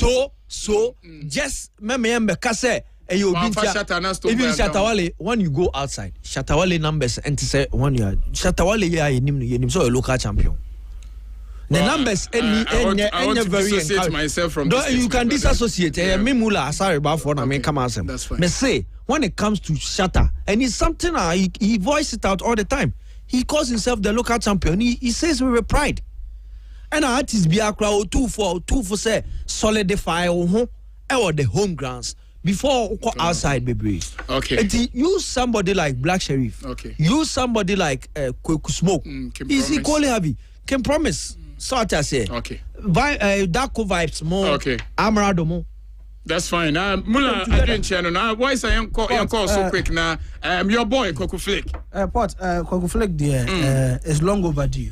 Me the talent Kitano no. I think the Ghana phone in there when the talent but Kwaku Flake has been Kwaku Flake. I ain't him there. Ghana phone that time Kwaku Flake no move who they won in one kasa. But Port my menu this am come away. 20,000 capacity O2 Arena. Westgate SLA out in 2018. In 2021, we had 3 shows at a night. So Davido in 2019 and so Davido to sell 2022 Osako Fele Hobium 2024 Osako Fele Honum and Benna Boy 2021 Okose Ho Gidi Pa and Asake Ezokose Ho Port and Nipa for me bo mudi Obian the hostie event, but a lot of musicians. I can't by himself. They are Omo announce you, ma announce you. Basically, they know say. Say program say because what there'll be a lot of musicians artists, on this. You will have a reason or two to what come. What support? Me per se dey aden wa kwesi obi so. Ye ka so be host here there. On na ye dey the main headline. Sanity. Okay. Me na me ba be me event. Me na me nim enko me do beto so a event no achievement and as go me person me achieve no me ti me achieve. But obi no nim nyansa se na sa akodi o. On na e bo ne ka wo sa event we mu. On na nim de oya e bo ono ene ne brand. But on na Shatawala ayanyom. On is Stone Boy on is from one in several. On is a mini ninyum. Several. It is a me kwakwa me event. Na me na menim se me the way ni way eto so a me nya problem bi ma. Why na won ten your bedim koma me wasa me ti ase. Port e wiase say o dwen yes no ho bebreba. Eto bia onko anim. Sa akode being our biggest exporter Ghana yenya no. Your biggest exporter Ghana yenya no. Eni kwanse yesu wo sa nema we. Okay. 20,000 capacity. Even Kumasi high Kumasi oba fail here. One wa mo na be fail here. So I say among for say UK community ni terrain na different. So we are hoping that Ghana for asem ni yeken. Yeah. And African asem ni yeken. So the other conversation is are we focusing on 20,000 people with varied races and I say Ghanaians 20,000 Ghanaians because we also want to export our music. Westgate echo we. You go kan Ghana form call Westgate program. Obi anko kan you. Say flavor bar. No me try there. Davido ne Burna Boy now. No, artist no. Yeah, Davido ne Burna Boy no mo call O2 Arena. You can say we free Ghana, you can say we free Tanzania. There capacity ni full. Afrobeat nti e nyina ba be boma e ba be chele. Africans e nyina na e share kwakwa chele. That's fine. Okay. 7 and 6 months Ghana independence day. Say Ghana ni bi e wo UK. No mun nyina ka say they are coming out. We have me Kumasi as I showed me Kobe. Yeah. What me catch me try flight at Kobe. Akwa hwesa show. Yentu ye boate masa akodi. Okay. Watima fele the 5,200 capacity na wi. Okay. Aka 20,000, aka 15,000 pe. 15,000 pe. So odikwa smoke to so. Or the sack or the Shatawale too soon, or the Samini too soon, or the Stone Boy too soon. And I'm sure saving way no amount for non person about many tickets cry and people. So if you 1 year at least ultimate add why promotion 1 year. We don't actually need to fill the 20,000. If you get 15,000 crowd. No, we there. I tell it is long overdue. Say Ghana ni bia yada do. Mickey no hobby. Mickey. Mickey. So no. Albert. Okay. And of frame when me din komo. Right. Was it omuwe ko na nipa no mo abonten crazy. Okay. Was in the issue na to na Ghana for still, yes, I'm told say. You see, some komo we man for nyanti you. Okay. I say man for no mo ho omuwe after party omuko ye nipa na busu ho no enye nipa keto. Okay. Say 20,000 capacity na Ghana for tia yesu. 20,000. Are you okay uni nipa dodo e Ghanaians so mo UK. Okay. What's up? And the mommy now mula your research we ma'am. How many estimated Ghanaians in the UKCC, and let's see if we can do the plus or minus and see. Ambassador, where the Obekabi, Ghanaian, yes, na sako de atimi attempt but say what they call 20,000 Nigeria for na no mudi twa empoa sako de sesa empoa we o ma Nigeria for ni twa ebiem din there but also be next year 20,000 O2 Arena Paul to him before me ko we so mame mo ko flick abaso Abrantie no dey no shock me dey no me show no live because my friend be friend me na ye video call nti bra kwa ku flick ba sa akode be ni nyina no me opportunity hwe na me hwe bie na see there so call representing na my report there me ye no ha ne doors be so kwa na ma me ti me frɛ we are crossing over to the phone lines. Ambassador, one of us, someone must go. Bronze sponsor. Next year, me sure say na me BBI okay. Now, talking about Sakwa dear. When is your interview how ya di bia ya na nyame wanwa bi mu. Okay. Yeah, you when Sakwa dear way back Sakwa dear enne. I think say na kwa de wa go near mem. Sabe na sa ko de yi boga ne illumina ema beat na to na raba kwa na de no de boga nyina illuminali ni na sefo ni nyina edieli say sa na ye ka no unim enti eyem na me wanwa say amanfo sa ko de bibia na amanfo bisa questions obetimi aye say people have their doubts me bisa say first time challenge me na ye me wanwa se amanfo bisa because unim sa kwade program we minim me do say artist me fan say me I think say Kidi was there and Kwaku Flake and I can promise now okay me say Kidi Kwaku Flake na ye me obia me yada wo me can promise do obonyum bet me nyada no nti me do say omumienu and sa kwade adina sa kwade ye ne that day no Mimi ni bibi the obey in the stadium we kura kire me say that guy say akode no baby wadru no watra bibi o stadium dey in show toy o and people were saying say shatter wallet yes untime nyi enipa bi nya dey enfrim but nipa na nkasa sa rapaholic na woye na sa rapaholic no enye show kitwa o and sa baby amuka ehone dey O2 no dey baby okọ feeling sa O2 hono enye baby a ebo sa akode ahoden so Ghana ha on and here what this perception say akwati say uti sabi akurase the who of said dear one no the said dear unyo banyo no mo bi fi Kumase mra na wa to kwan bra Kumase bra oba ba riges ni nyina the same person no Ghana ha yem value ne ma yewo Ghana ha yewo ye oman ya on e no bi bo the video enti the video type in Nigeria na ye bi o Ghana ha na say the video me bisa mo de me bisa me bisa no you be but they can say yanko for no say o twi o maba show one obre and two omo dwen say your music o twi o maba show say omo ba out for sure say show say o meye show ombra show like who ye show ombra me heard say dey say akode ombra show we show so said dey say ombra na be perform at say o perform take it mra show no say obetwe o maba abonten no edin obeye Ghana ha Ghana ha no enye din na edin o Ghana ha no niam bi na mo entertainment ayifo no munti entina me who sa sini for no kodi the politics achi a omu ri ni power wi a na obi a pre ne selfish interest na me time no because we have the likes of Ejako Mike Afani mu nyina o makodi the political party mienu we ya omu na timi ebedi power Niaman kiti bi even a yamoka se mu besi amphitheater said and aka ho no and who ka me say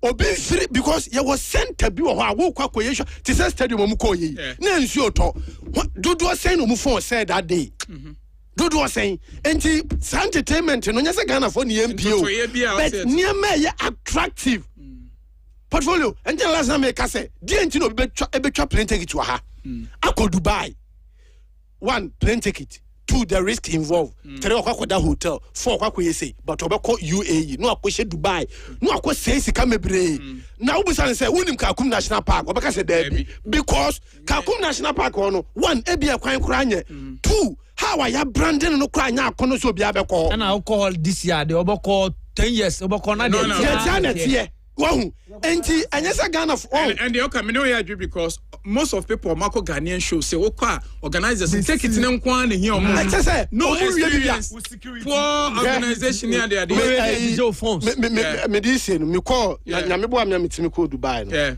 and Ghana for e wo Dubai any Dubai for ni bi e bobo no mo bono they wrote letter to mpanimfo bi and mpanimfo no see to it say ambulance, doctors, and then crophobia was so more around should in case of emergency no my baby. You see ube who the environment akunyano just say Bakobaba Sports Stadium na correct. True. Washroom class and this kotoko ni hasi bobo na ketem say Okajem say me nko hebo ni bia I supporter police Okajem say me nko hebo ni bia me nko because enema bia e be hye me say wo say me ko no me nya ho nko so 2 cent to ye ni nyina enti Ghana ha no sa akode say e ka se obeye sa ye obey kumasi unim say senka mo wo ya mo kan mo fen say big you know event centers no unim see e wo bi ana be dru ho you say AC and kania enema we nkonwa security and na ye ubenya baby apake wo car woni sen kenipa be kwa chen de ko yi ba me kwadwo o ka chem se sa akode be show me nko stadium ma me nko 1 me gina ba me security obi kra be abo car glass me gina ba me security 2 me car na esi ho no me kona car na si ho se na esie na obi mfa ntwimi nwane ana se de so sa de we nyina be prevent people from going to shows enti wo portfolio wo waisa wo mula ni wotumoto na mo de mo entertainment ne mo de no mesre mo Money Sam Musini for no manum to for no makodi the politics a chino. Mon can't you say they should have a purpose. Oh, me be fighting because Kumawood emui sinimu yo enyum to omu Dr. Like you ko O2 ne ketwa no. O2 na sa ko de o ko ne ketwa no O2. Enyum to omu yo bibia no aguo. Be kwan be ne fa so ayeye no. E kwan be ne check no. Sound quality, picture quality. Utimi share Nigeria go to Nigerians YouTube and you will see 12 days 14 million 5 days say no more go to the Nigerians no come YouTube channel say Iroko TV root Kadrio Sawai root Kadrio Sawai no always be our produce video okay now don't see my yes and there be a Romunya nipa enti portfolio mon champion is hard way media me say akode O2 no edina mula boboye no perfect say shatter next to bo onye omun film no concentrate on I know there mean me advice no but say edina oboboye no perfect but ma me so kan say me ncho say senior woka say shatter wale local champion no sa local champion na bi nso na wa abrochiri ho no man feeling no Ghana ha no omo mo abrochire no omo so feeling shatter na bi so in as much as I show now why no start kwade enkoye ma abrofo no na oya ma locals no then the local champion should be there okay that's amazing yeah Mickey yanka say new Mickey I say wakodi UK okora Polik ni be in fact that is how he wants to describe Kwaku Flake ni performance or say honestly Flake performance was very clean he was so composed and delivered very well yes talking about composed my pressure and fan because yes this was the biggest stage yes and stage fright show and I wonder who say be a show no it won't cry on and you are performing to a class of audience I'm performing to da and the way I realize capacity no yeah it is not also una we first person na o kasa o be a label assign otimi kotu o jima ikohwe nipa na ne ref ni na me some is me adepa na nyu so adepa na nyu so anyway so pause say show no obi na control 30 seconds na say me say the 30 seconds na say me say me so me show sa akese ojakobu a stadium nipa buso overflow nkwano echen sa akode de no port me microphone a me nwuma me didi nkan na beat na kan nwumbe na kan nwumbe na de rem adepa na nyu ya adepa na nyu so nwumbe na wa wo me ma na kama kuma pape uwo idia no ode pape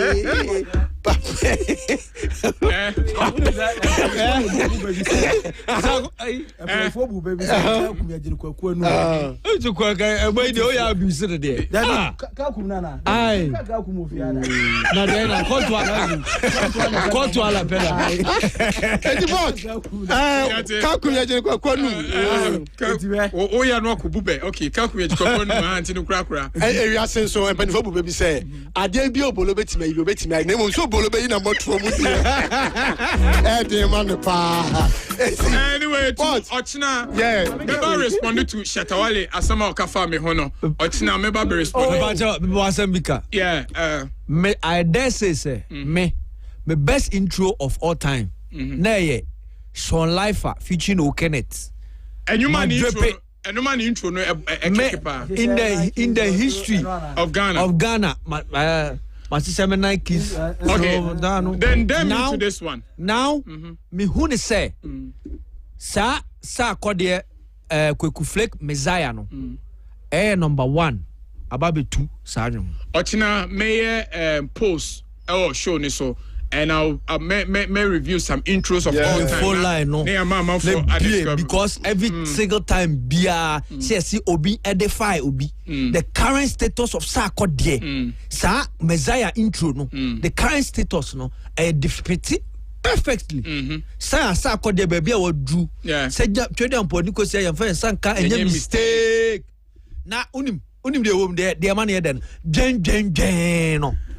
Anyway, what you me sorry akono mamenchia me ba nana hima ana malinda what mo to atena se yes what atena se what to the bola the open show azuka danfo what to wrap up my NBA phone lines no me 20,000 capacity problem na nam okay 20,000 capacity me the problem nam de biada anantwie ene nam Kumasi street show KM boss Kinzuba. Me remember one statement. Okatre say, Uruzumi wapa. Nanchie by 6 p.m. No, nanchie biya kokoda. Se nanchie na koda, ubeku nanchie no edi aye soup akoma prisoners no. Soup no ba ko kran ko prisoners no. Eso bo say someone am. I don't know 8 something na me Sanel me hu page. Na nanchie ni me jejina ho. Yeah, me hu page so we hu report. I'm me di command am say my friend move from the way let's go. Intimesre came a boss. Ubian town, Ubia ni asem. Oh, yeah, no downtown. Really support it, but an train dear. Okay. In free street. Me batch one coffee ball, my boss. Batch in quick now. Me quick one, mame 1 or 2 minutes spare. Share. Ghana Police Service. Okay. Cyber security unit na. Say omajere mo ho omo ye no. Yeah. Cyber security na say no more ye na we intensify very good. Unim omakoche Councillor Lutrot. Now he's releasing one of the most irresponsible statements amateur fipa ni mu bia ho. Say who incite say you see that the Lumba ni residents who incite say bon sorry na mun ko tufu no free ho.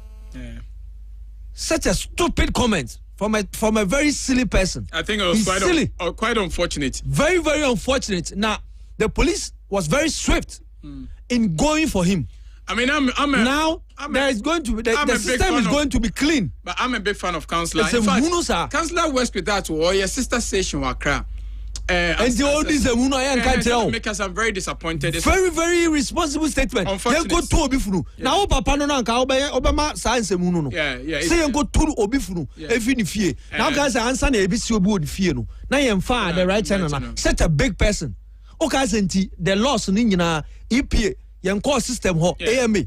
Omoma approval e betima ko show bi na be ka se enko tuni funu say hunu ni nyina e be clean free street no Ghana police na me sham pa anyway me pacho a munyina munye ready na me mfa monko Golden Dew Hotel on the 21st of March ko Golden Dew na Salabash no ye de akwa kugina me pacho a you take it YGO Kenneth to say Chrome Sikani YP Omunyina Cyril Fergo and of course Tony Dad supporting artists. Me and Kasana Mijina stage so you know it's gonna be fire. So come through myself. But 21st, Golden Dew Hotel. Oh, 21st. Yes, many DJ Cassius. Yes. Yeah, myself, I'll be hosting it. My name is my brother DJ Cassius. Nice. So YGO Kenneth Mose Chrome Sikani and a YP together on one stage. In fact, is it possible for Ghana to fill the 20,000 O2 Arena capacity? Ken Sak, and the first person I attempt 02466775 says hello. Hello, boss. Pacho didn't baby I can say free. Boss, Steven News, Steve Oyanko and Boss, Saki Jinidi, Obitinya, Osta. Hakura we na hold man and tonto real crano. Well, no more than maybe 5,000 and I'm a boy. Now, baby, I'll call with security only as India or a constant one. Your bumpy drew a name and Daibaku about Mongacha Munya no matter what broches or what is a Ghana for your event that they should come out. Thank you so much. 02466775 02466775 but you'll bet me friend. Now watch your RJ 02466775 so fair. Oh man, is it possible for Ghana to make this statement? Hello, Pachodin baby, because I'm free. About your general baby, memory. But I'm doing a mamma because I'm free chrono. Rapping young him. But the first of among Kahum. 90 Ghana and Cassim. Or the Shatta Kahuan, a better Ghana and him. Not to Ghana because that's a big yet. Or a Ghana and 50. All right, thank you so much. 02466775 02466775 I'm on for Philly say he can do without Shatta. But 20,000 a bit won't there, but Nyanko Pony and more 02466775 so bet me a friend now watch your idea on semi can hello Pacho Dini baby I can say free. Hello? We lost him 0246 6775 0246 6775 Pacho Monswa Mowo Bunso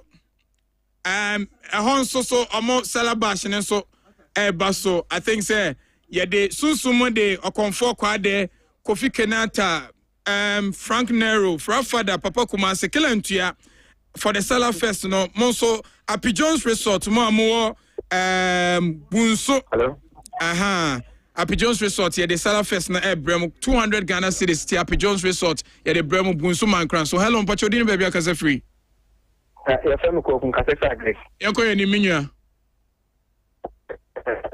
Maybe children baby my.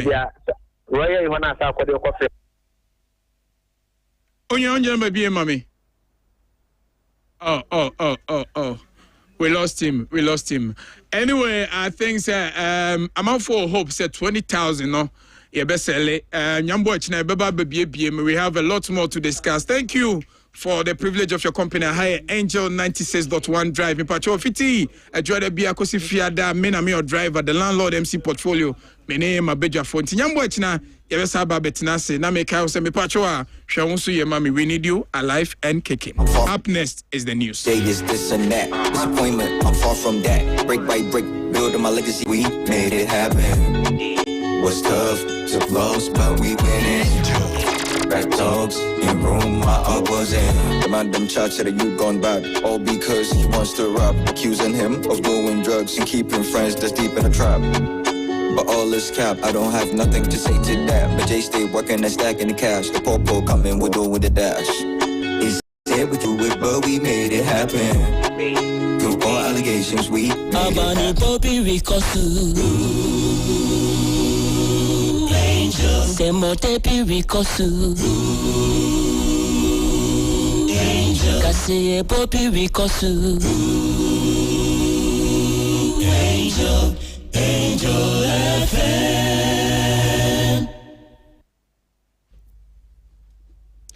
Nonsia abogana de shmaima ye mamungina majo mama kwaba de moba angel anwumre nonsia kase yeboso ebra so se gana nsem hodo de di kanedi tie mu ohwame mu ode babia wo bia nsem ye de bi eto awo na meka wo sente nta video nsem ne twagu so Angel FM Kumasi 96.1 FM Facebook no and TikTok Angel FM Kumasi YouTube Angel FM Kumasi koswa na ni entena na hweye na doye na ye ka say Grace TV wo behwe bi wo hodom live and sama eba wa kwa mu die ani mu bi and say Ghana mampani His Excellency John Dramani Mahama make us say ya wakopie mu ewo eye Korea wakodi nafo num but I ne say wo betie bia nwumre na me no ka say contractors abandi omoka no asoye ahwe Ghana sika sam so de nsema to dwa mu say opepem aduanan enum achiripo enan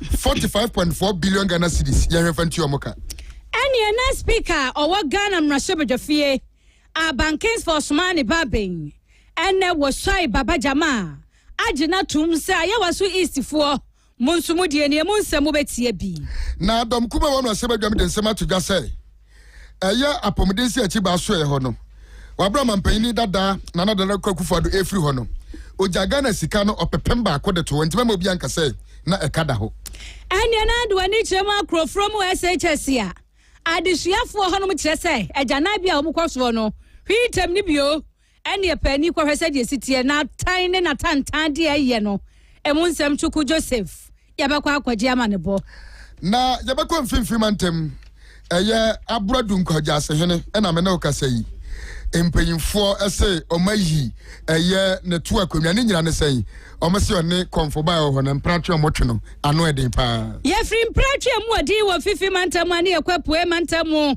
bambofo mienu wonomo akohia nkwanhia krada da ye tina nanom wonse do emunsem betie bia wie bebohwi ne de wakwa ama no ne nso na ye de wonsem abroye bia US woni Ukraine tokwa wonomo ekwo no ebebe wie ya na ebre bi da so eye Defense Secretary Pet Heget wakasa ama emunsem no anwumre ka ho bia de so meka wo se eye abanim bosom ne de toso du enenne ena ase bo hwa ye de masemfo aboagira Costa wotintim sembo aboa no na wo boye chi dom ni minu abema Kasi Solomon enne DJ Waisa enne de nam Facebook no so asomfo a yaji adwane yesom wo ye me the finance minister Fiachi Ambrodia eke me di bewo me ni minu abema emoso hene asonaba kofiti ase na me ka kiro say Nazareth Fisheries ekura musika fam ye de nsem no edeba sanso na TK Buache Ventures e the tropical cables no bebre ababia so a okono akwakopa bi size ri nyina ebusu do so Pratuma Robank PLC ase me kan kiro say bray na oni omo emeye adwuma da be say usika krabia na usika krabia oso mu ema usika semajira na so brand na afi ene edo kwa so coat paints na so coat paint no so wa anya bia mpentu dan a hey why am full work wadan ho anya adwuma papa bia ho eno nti hye no so ne pa bia kira kwan Venus Furnace roofing sheet na say yanhia mu a enka ye weprepra am ye dan so abonkonko nene ene na adwuma yefo hia adwuma yefo ye hia mo adwuma kuo bi na se men kan kirew eno nti bra so am de kira kwan sem ebeto dwa Sida restaurant na wo ma ye aduane papa di eno ti yemfa ye ni enkyeremu e wo honom ensemi ni afoforo bi edi Canada tie osimu e na eba wa kwem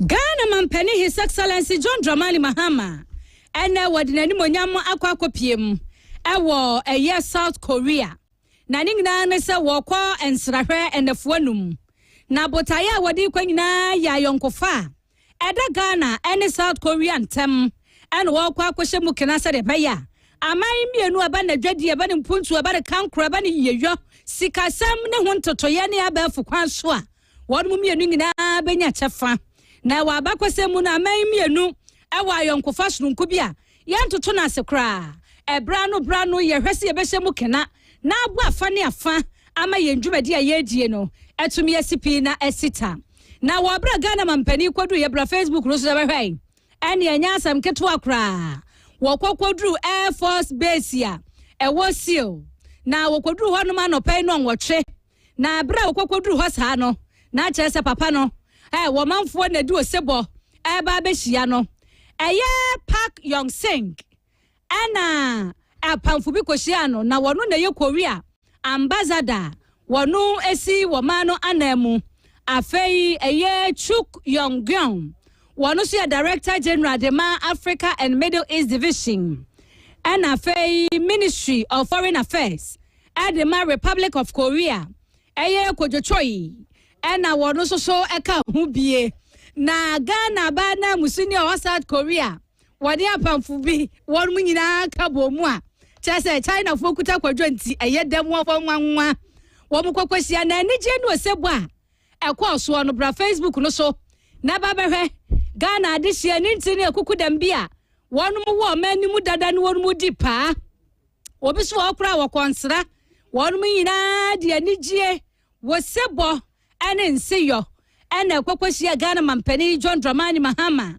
na wɔn mu hwɛ sɛ ɛbrɛ kɔ no ɛyɛ South Korea ɛna Ghana yɛayɔnkofa sɛi ɛna yɛbɛyɛ noɔ na wɔman bia wɔ akyiri bramu a bɔ ɔman no ho bra yɛdeɛ no safoa no ne deɛ he a yɛde boa hwɛ sɛ yɛnwuma yɛabrabɔ ne nyinaa ɛbɛkɔ so na wɔbrɛ nkɔmmɔbɔ no ɛkɔ so no na kyerɛ sɛ Ghana mampani John Dramani Mahama wɔne South Korea mampani ɛyɛ Lee Jae-myung wɔn mu ekɔhyia yɛ ekɔdi nkɔmmɔ ɛma kyerɛ sɛ yɛ mmarahyɛbadwani a wɔwɔ South Korea kora no wɔn ne no ekɔdi nkɔmmɔ Korea National Assembly ɛyɛ Woo Young-sing ɛnɛ ɛnya asɛm ketewa na ɛnɛ bɛhwɛ kuro no mu nkanea emu kaato kanea ɛsa so tee ne nyinaa ne sɛ amɛyi wɔ ayɔnkofa bi a wɔn mu wura mfida na wɔn mu hwɛ sɛ bra no wɔbɛnam saa adeɛ yi so na nhyehyɛeɛ ne ntutueɛ bi a amɛyi wɔ bi abɛhia ne yɔnko sɛ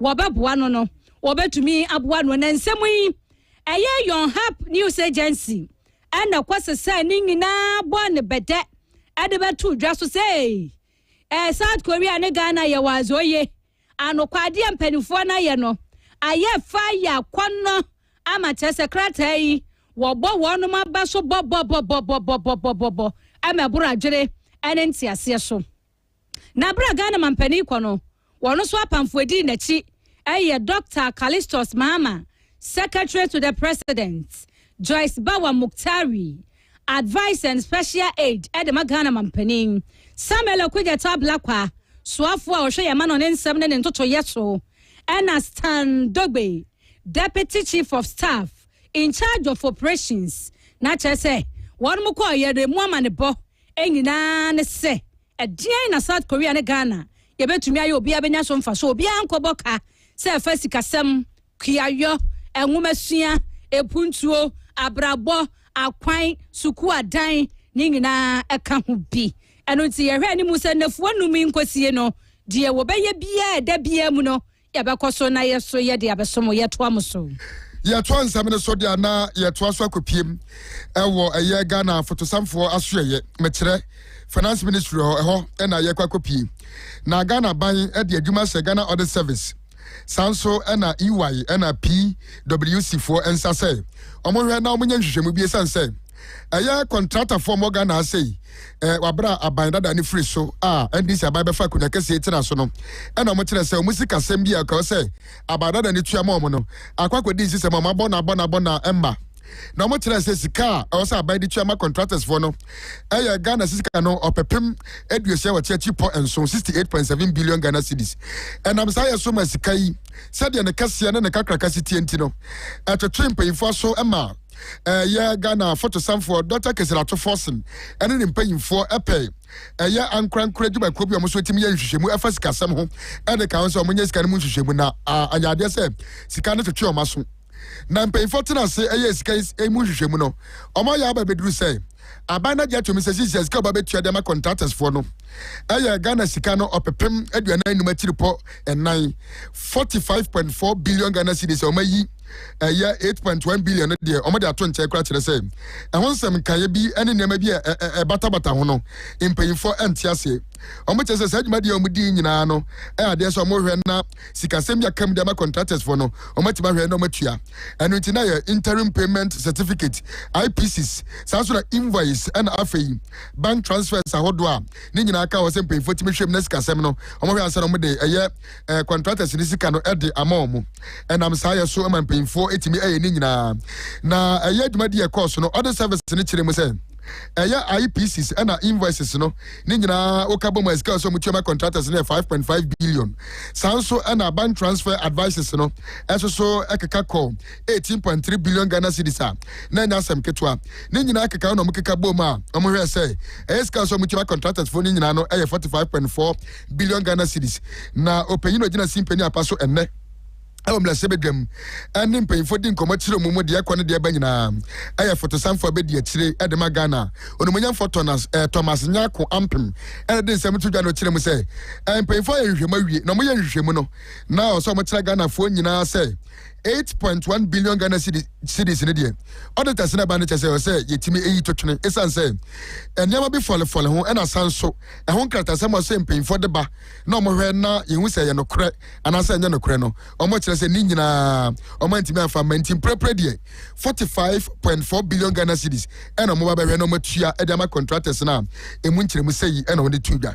Out of the 68.7 billion Ghana cedis submitted for audit, a total of 45.4 billion Ghana cedis was deemed to be valid for payment. A total of 8.1 billion Ghana cedis was rejected for various reasons, including unsupported documentation, duplication, overstatement, already paid items, falsified stores receipt advice, and no work done. About 1 billion Ghana cedis of the outstanding VTAs, which refers to invoices and IPCs processed by MDAs in 2024, approved by Ministry of Finance, submitted to Controller and Accountant General's Department, and pending payment were rejected.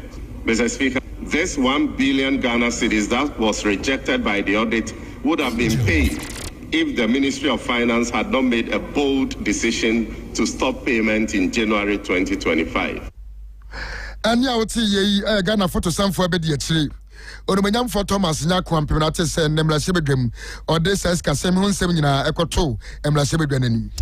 Ye frim na sebedwa no ensem a owura ne de kwato ho no na afei abamba bia wonom etena ase hwe se baba jama wonum bagina to mu sem na sebedwani se de Ghana mamrakuni no ese se ye kokoto aba na yeyi opani bi sem pesua bi so mra sebedwani a emra no makwan se de ne kofie ho na okoko swai e wadwuma wo baba ye no ho na no na speaker e de Ghana mra sebedwafie e swai baba jama no wo ka kire ne se baba maminka sem bi nkire wo say na adwuma na wo beye no huni sa ya waso east fo wo beye adwuma na ma wo mo pe se de wo sa wo ye no na wo ye ne sa no na kire sa wo som Ghana baba na wo ye abanya na musini de ma Nigeria de hye ya te ya wo se wo mpe we na ape enti samra hye bedwani na ape dia ane na menka nkira wo se efia ha na waba no brabe ye wadwuma se me behwa so se me ba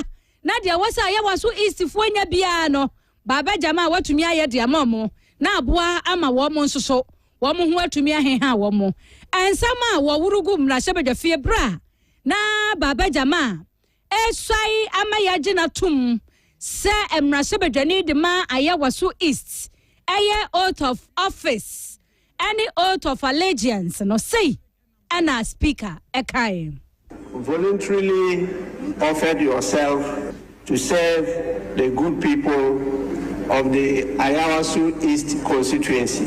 In your campaign, you stated that you want to serve them as a member of parliament and by doing so serve Ghana. You don't want to serve Ghana as a high commissioner.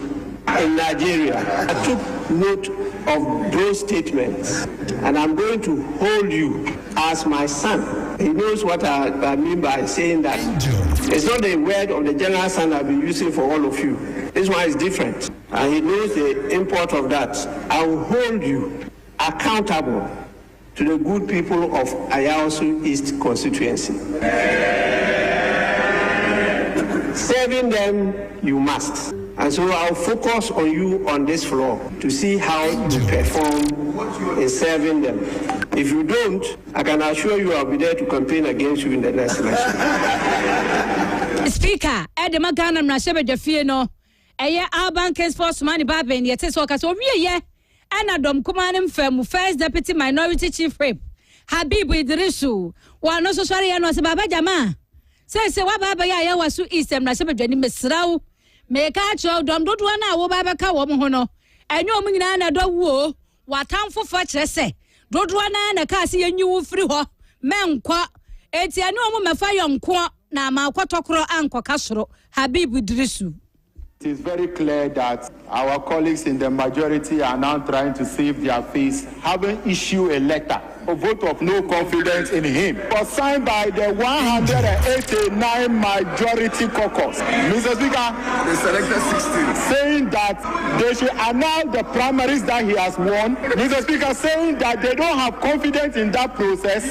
Mr. Speaker, saying that they should not even allow him again to participate in any future primaries. So, Mr. Speaker, the letter that was signed by the regional caucuses of the majority representing the 189, Baba Jamal, they are not your friends. They don't like you at all. You are welcome on our side. But Mr. Speaker, we are welcoming you, and it is very obvious that the only friend Baba Jamal has in the NDC, because the president fired him before he was declared. The majority denied him before he was declared. The only person who stood by him is the national chairman of their party. I said Nketia is the only friend you have in the party. Any other person is not your friend. And Mr. Speaker, when you observe what actually is going on in the chamber, I just want to advise Honorable Baba Jamal that the majority, Mr. Speaker, the majority, even where Mr. Speaker, even where he is seated, it's an indication that they don't like him at all.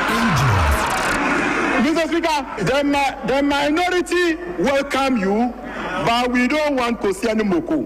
We don't want TVs and we don't want motorbikes. Habib Idrisu was maybe a Baba Jama to cry to say, Adam don't want I on one of the Roma in Yama. No, no, so catch and say, one more dom kuma. Hey, one more Jina to bring you a personal bomb, hope you to be a banana because you are I will quite a man, Samba, Hono. One petty even or quite a man, Samba, Hono. One side and motorbike. And Anne, what says some Rashabed of winning in any idea almost was a choir. Now, some see a cram penny far so not Nayaho. At the crata by a bit deny no. A chess a woman no. It's one showing we when we say what can woman what dear. Nanso so come when we did it to funny on corporate cope. Habib Idris Yada, first deputy minority chief whip. Our Ghana, Yamra Shepherd of Fury at Tessa Walker saying. Ya twan sabere so bra Facebook ne so na behwe. Dia ya kan nyina atwa gu so e so Angel FM Kumasi 96.1 so na TikTok. Angel FM Kumasi YouTube. Angel FM Kumasi ye gu so ejina mla sebe dwam fie ho a. Na Dr. Ayiwa Free ranking member on Parliament Health Committee na papa yi din sama tudwa. And na wabra ne centrefo din komo no kire mu say. Amanfo na mo keka. Asa apomidin si ba so e ho no. Omampani dada na nada nkwakufu ado ne mpanyimfo efra ban mu no. Omugya eka doso pro editor ho. Opate say nokora bi anim.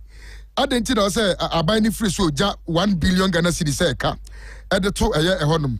Ote say bi anim tesa. Nemum 1 billion and aban no ejade ma. Wana obabehwe e chete say NDC for mabayi.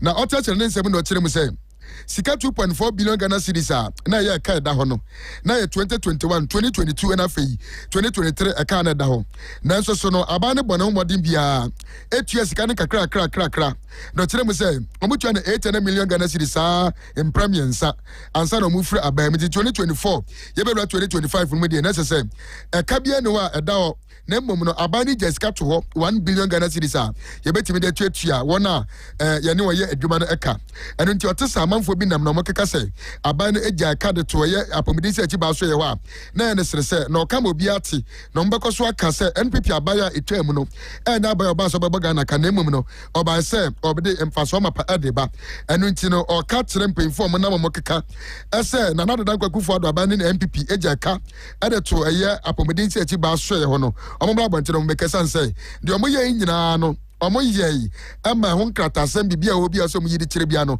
ombetumi ayidi akire na emom no memenye ne se politics nti na da bia nam ne ka aba ne kwa no dia ka de to ho na atamanfo so beka sa aba na okwa no se na oni adre papa de fa pom jinsi achiba no se da bi ente sa na emom no 1 billion Ghana cedis na nanado dan kwakufu ado aba no eja de to ho.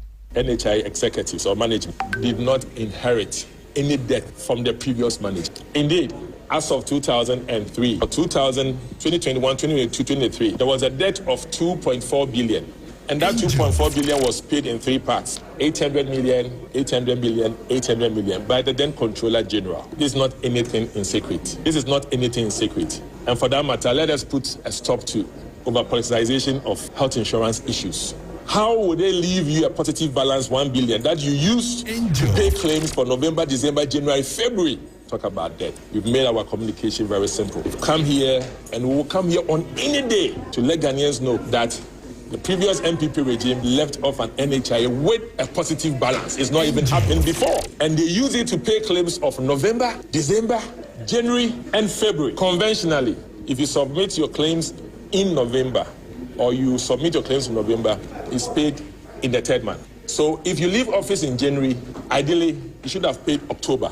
And they settled all October claims.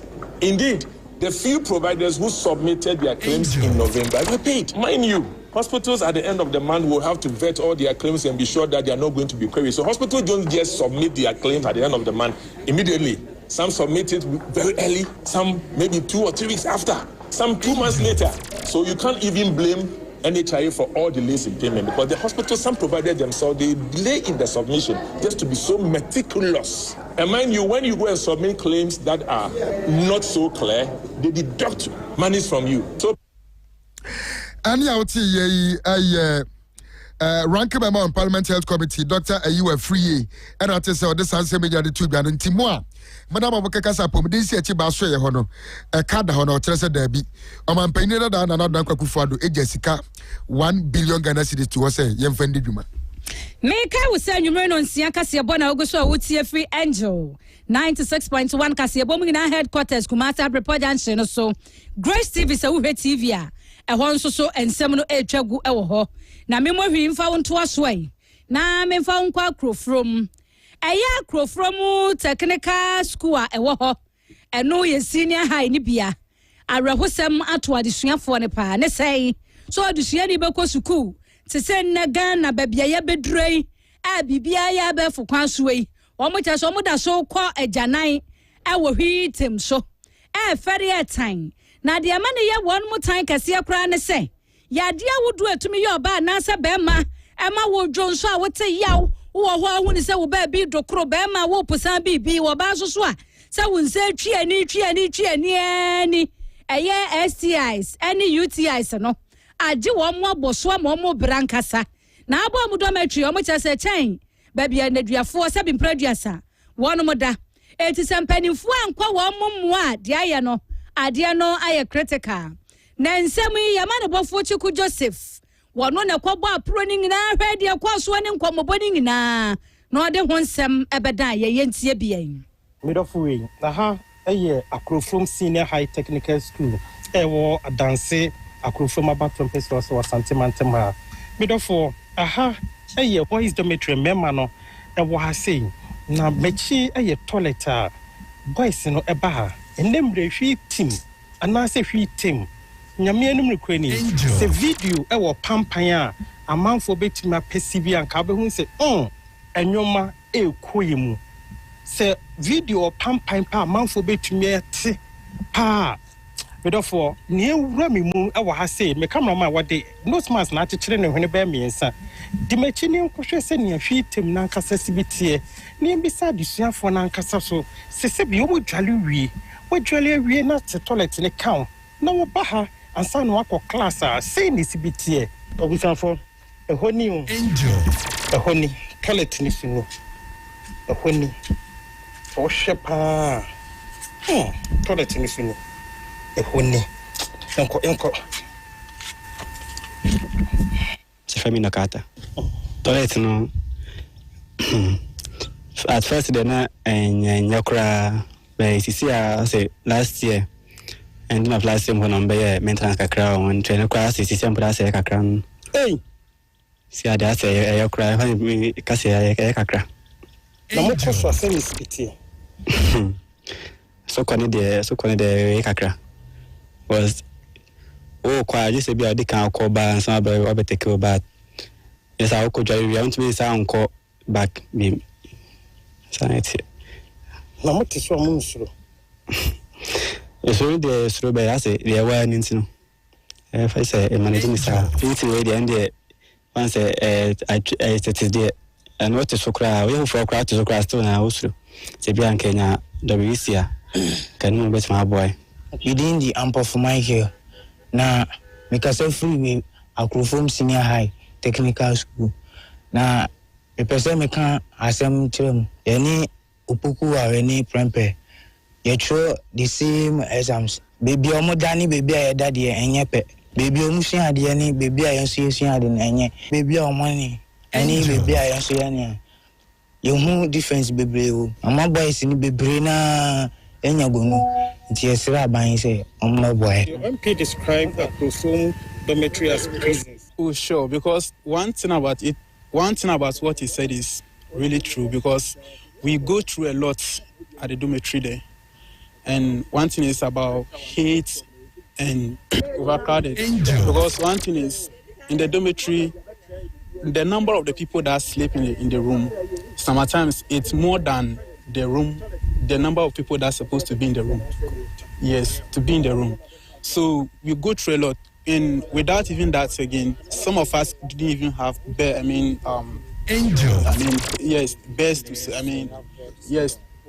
sleep on. So we sometimes some of us even pitch, and some of them even sleep us outside. Sure, it's the prison because one thing is they were like yeshimuno, Eddie say this kind of problems no more. So how are we becoming whom we want to become in future? Aha sense ye baby omujwario na so wutia disuafo insemo mo kan so ma be school na fedie gono no mo ba be free school mo dia kofie dia na akoya rehosem. Ye next episode ebeye anamo a member of parliament Owura Joseph Azuma woni ni DC Owura Galiba Muhammad omutu afa ho. Owura Joseph Azuma no mo frɛ wo no Momra Facebook no so na momehwe toilet ye janai bia mofra ikọ so hwe kono anwura watade a womra na ho kankan wutimi fanta classroom hwadwaye bia wono mo de atonkola hwa ye dwale dormitory ba ye se wunim na ho koka plug hyew electrocute wa kukuru wa firi so na behwe fom se tem etu wono mo to nsa aban kra chepani emra se bedwafo ho mwa na mo ya manyosema mudwa monum ya ba ye be we ya ma mo so mo ba mu hu hwe technical school a ebetumi atemani mu Akrofom behwe ho no masotena chuku afa na ade yanke akata wa no hu no hwe adwuma ye no cha se edrum na bia na ya asefem sem yesrew se hu hwe bi na wudidi afa cha na ade no enya akono ba ku se kofi school we dey mi ko bi anka beja yo Abuade Dominic news editor on Indy we ye 1,000 bags of cement no way you come on na kama na omaye yan to ansem so na yen free ye adanse Akrofom ye mbra Kumasi ya na me no ka say ene Kumasi Kropo beduane panyin oda no onomunyam for Richard Oforiaje Manbuadi ene sentrefo bo anan ekọ eye da aban new site eye ekwan omoye no ho no 6 km routes omoye no ho no omotimi ekọ hwei na omokwan no omotire mo say the omodema contractor so ye na no gu so ye ne titiru ene eye mirika ode ode ye kwan ne se de be ya woni ho nyina so ani beje na woni otwi asɛn woni oto ade okwa ho ene wona mfuturo emene wo no ni nyina etu atwa na wotere se ekwan na ode sensa no sisi ade hwebe akaba na oto mienu na o mawie ekwan ni nyina na no ena mana ni age one senturafo aba omo nyina ba na ahwe kwan no se de ekọ na adwuma no se etumlika na se etwentwa na ase no omatimi akabi e de atere mpemfo omo ye adwuma no nanso so o kire mu se aye Don Cross Construction Limited a omo ye kwan no aye adwuma no papa akakakra bi na omawie oto aso kire mu se NDC aban a omampani John Dramani Mahamada no eni mpemfo omo ye Kumasi ase ya ade bia se omo de ne mapa bebre amanfo mo asantemantem titiro ne ekwan a ase na dia amanfo nyuma boso na amanfo nyuma entimi entumpo no mehwe no maye ni nyina o kire se mu baako ene da ba de na impinfo we se dwuma de ne nkoso enne do mu ko hwina ayo mani gisempa one Angel FM kase eye amanebofo twetwe community nsema o kan ni bi de ye huni ne eche akumapa mampanyi John Dramani Mahama ewo ma Kumasi ene Asanteman se yinyina ye ti Kumasi ni se da ban ye baby a residential ya kase a idimu ewe ye kwe ma nipa titu ne akase ne abempon ene wa ba de mfie pin ni ene ye da ban amana da hosa ma mfutro abo japade ne ade hye wa be ye bosumi du enum ntema mampanyi e ba betina akonya sega na mampanyi Kumasi mpuntu ne de chiche eda na kuma so pa ye nti abrebia mo bia ye hia bia ye de be ye adwuma beboa ama Kumasi ama na homene so na apagya no mampanyi e de man nti de ye hu ne ne e che mampanyi akuma pa ne odo sonko a wo ma Kumasi ne Asanteman na se de ne Urban Roads Director ade atudwa na otwe mienu ntama ni ye beba na tesa hagina no 6 kilometers da ban e fa ha kopie nyinem kopie Atasman so e be san tuwa kwa kopie sokobon kwan no na bebia aye tuntum 2 kilometers bi so e wa Atasman so di ye hwe nim se ye we nu bia America ka di eni mo no ye ne Urban Roads no be kasa na enya packet bia afeni abepe asphalt so e de ababa be kuso anunti ani a oti yi onomanyam for Richard Oforibu adi na oti say ode sansem nyina ade atodwane no wie pepepe na owura na Yimi Idrisu no na ya regional director Department of Urban Roads wa Santeman say ono so de ntom tudwane kire me say contractor dwuma die odi no pa na ono fiti de wa no mo say adwuma na sero de na ni adi atira ahwe say de adwuma no be konteme sanse ora da ba new site ene na ma besi mekom kwan no so be fa ye Sokoban Wood Village de kopiem we jeso ya de nyina na ya de say so mo wie sa kwan we nyina be boa ama akwani abadie atime akoso ho pa adwadifo ne wona ofa sa kwan no so nyina so ho beto won Yeah, that's the same. Maybe our best project site is Urban new site. Project here is about 6 kilometers. You're starting with the drainage works by a different contractor, and now you be gravel, and now you say the bitumen etoso, and yes, that's now affected the health. Now, I am so strategic in the sense that we use we are the bitumen link her to Sokoban Wood Village, and I say link it from here to Santasi, and now Melcombe Road.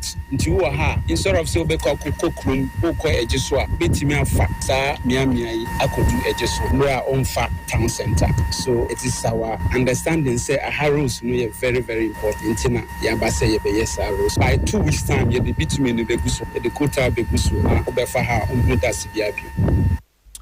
Asante Regional Director of the Director at my Department of Urban Roads Owura na Yimi Idrisu na tese ode nsemi to dwan nti na se hwebe na otwe mienu ntem pepepe ene da ban honom new site wo say tum monka makoma ntum yem arafo yanto asem no so mfa nkwapo ye mantamfo ase ayirbi eye mi rekwajo opon kroma ne mpesoa no so na ni na ne sa posifo mienu a wonom akoso mawie na wo mu ani chefie enom se agya mema nkwan ye nkwopa akukobi ento ne mfa nkwobon kwan na onom kro no mutu moto so obi nim de esi ye nkwanhia na asie eni atoemu wonom ano officer baako wanka wish watina nanom nsie do obaako a wo pre kakra emo ma no so dide dry asabia nso wo mu duru na doctor dis na so we wu no kura mu na wo mu ti wonom sre wo mu nan ena epra ye ne moja apram wo mu nya moja wa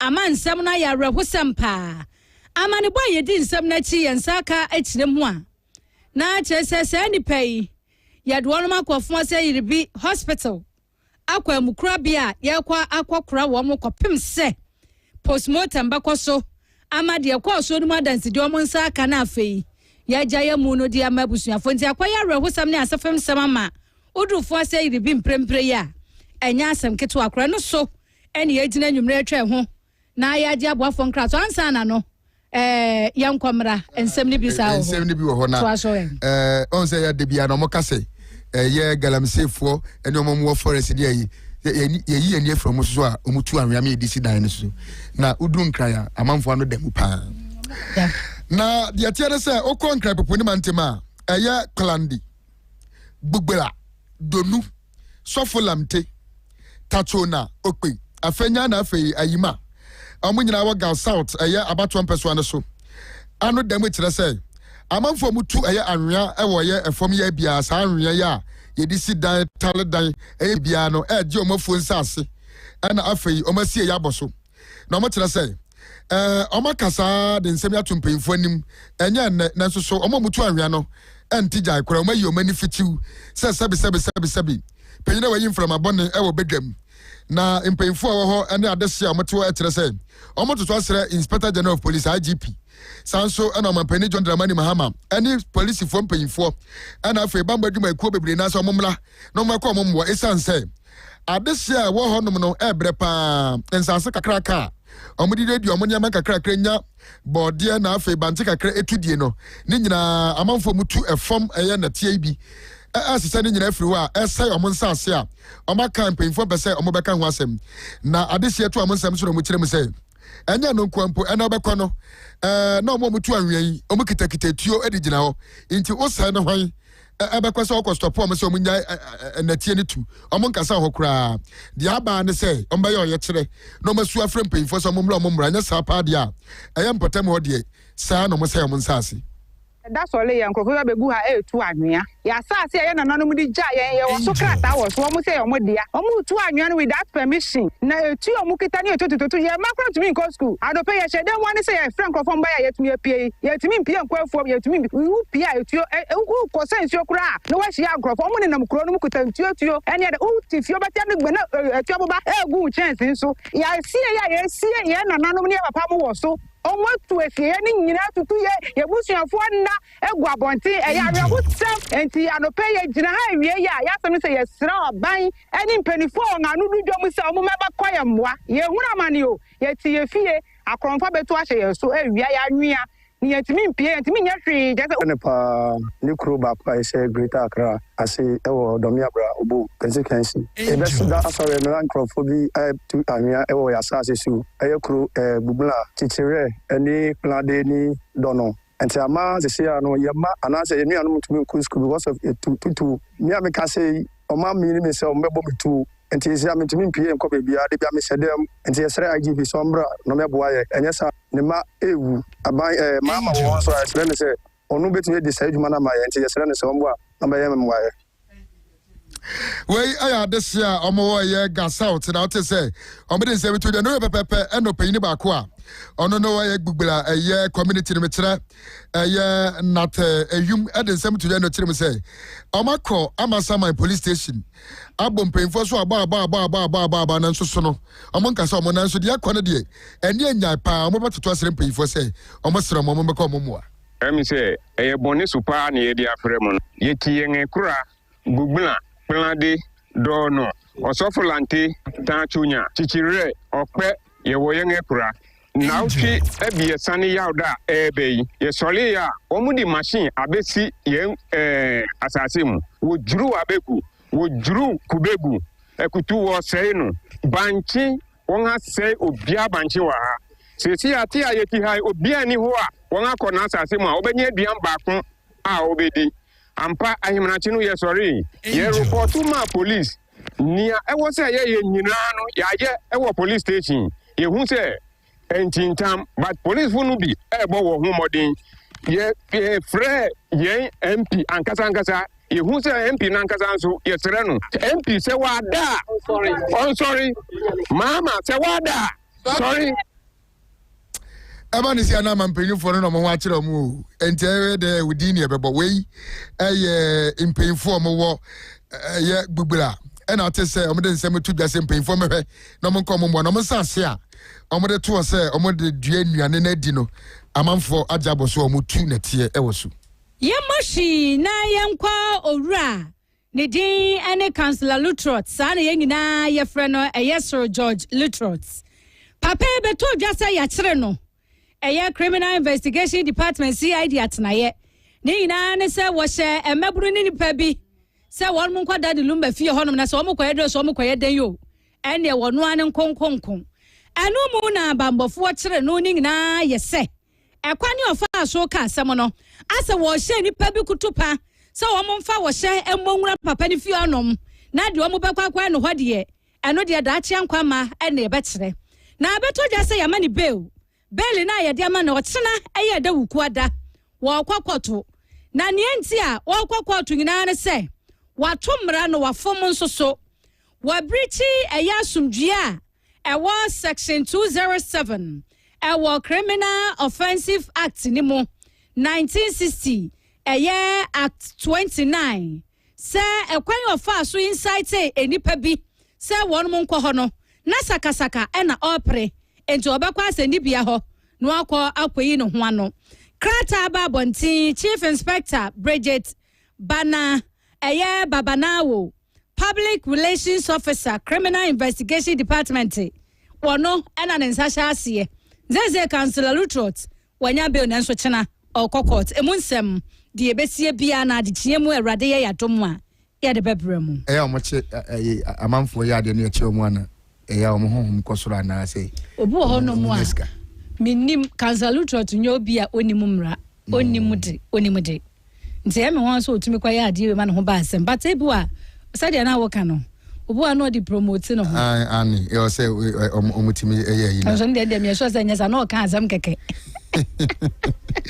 Ogusu ti anu menu sabrem kase bano wa enjira dio krusi akiri po ba akoso ye gusu kenkan sam na makoma de ma ye tuti se kodi be semo to ne semo jabum na akopie ma wo mfimfim antem na mfimfim antem eye odom pemadwenaze ebusu e wo abradu nkwawo ene no abra asebu kwa mankase AAK ene no mfimfim antem enene omode amamele ne amane agu fom na amamele omudi gu fom ne nyina eye de omoye na omudi atu nana obukwefu otoso enwotwe ono ye jase ne de ma abradu nkwawo na opanyina ogina simpiani apaso ne nsentwerefo kasaye abusuapanyine kwame ison ena ekire mu se eye odompem eye adwenaze ebusua no ene opanyina efe no nana obukwefu otoso nwotwe ye jase ne ewo abradu nkwawo no ene Omaya amamela ni bibia de atu papa na esanse papa na dwumadi a odi ni kurom ho no sebe impreduasa eti amra na enso na nanom soso ani eno nam so ena omaitibedi sa dwumadi we ya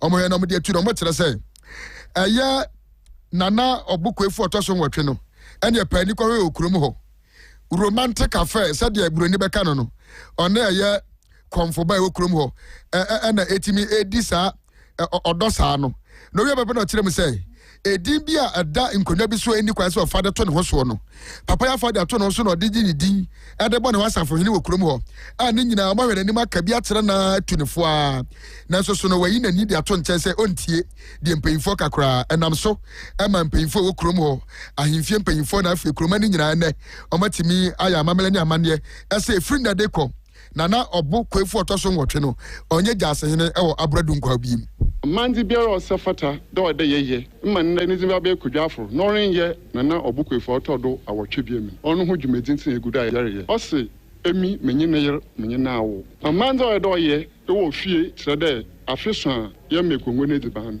onye wakwa woro konfu anne odi obrafo ose obechi se okonfo dan na hindi ibase ogu he odimidi ase family head ebuso apen kwa mi so asese medin efido oni nana obukwefu family head anye wa sadere de man mo no eden itu ibise ne waso mo so onye no kwa hwehwema ameye na te krata idi das de asam no orkan no kware bi anye den onyim ha family head enye oni din no ede oba ha ehwe head na no so wasen asesan ido na ni din da ba ho nti mepade ebise na mandi biara osafata so de me so ya mpada ohene aya ehu ojo ohene bi mo yeye ana do onye ye ɔno nti ne yɛgyina do ma nnɛ yɛyɛ amande na fi na rekɔ obiara ɔbɔhu no bia wɔfa nkodwafo ɔnze nana ɔbokwefo biem ɛne nti abusuapɛni Kwame Yɛsɔ no ɔte sɛ ɔde nsɛm ato dwa no nana ɔbokwefo ɔtɔ so wɔtwe no ɔmɔkyerɛ sɛ ɔnde saa adi no bi mɛnnɛ wɔ bɛhu no bi amɛmfa saa adi no mfrɛ no na ɔyɛ bɛbɛpɛ na ɔbaa panyin a ɔwɔ kurom ɔbaa panyin aba apiawa ɛde nsɛm to dwa no ɔkyerɛ m sɛ nkawei no nka ɔbɛtumi aka bi ama no nanso so nsɛm ba yɛbɛyɛ abosome num nie ɛne yɛto nsa frɛ nana ɔbokwefo a ɔtɔ so wɔtwe nanso so no papa yi n'ani fitiri ankasa mpanyimfoɔ wobɛsi saa berɛ yi nti sɛ mpanyimfoɔ ɛyɛ saa de wei paa deɛ a ɔno ɔbaa panyin aba apiawa no ɔta mpanyimfoɔ akyi Me for Dumpim, I do not be seen. Me for Dumpim, I do not be saying the absence of friend. One back, I was me, one back. Such a day is in the student, Umuhe. You would have Mrs. Sula, Nipa, no Mrs. Sula, cramming into my force. It's a one it was a pain, it was a bad time with not move with it. And you see, a yoba penny, Abba, Apia, no, and a yoba penny or Abra. Dunkwao, ɛyɛ ɔdɔmpem adwenaze abusuani mu ɛna ate sɛ ɔde sanse mi nyinaa ɛtu dwa no nti nana ɔbokwefo ɔtɔ so nwɔtwe gya asehene ɛwɔ abra dunkwa ɛnɛ yɛse yɛyi ne nase akonnwa wopɛwumpu yɛgya we so ada ho agye abɔfo gyade nkrato ɛba a yɛde wobɛkɔ ama no ni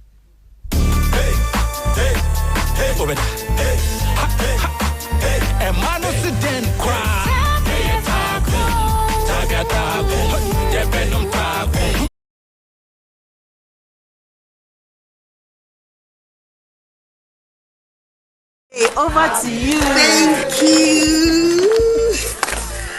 Enjoyment Cola.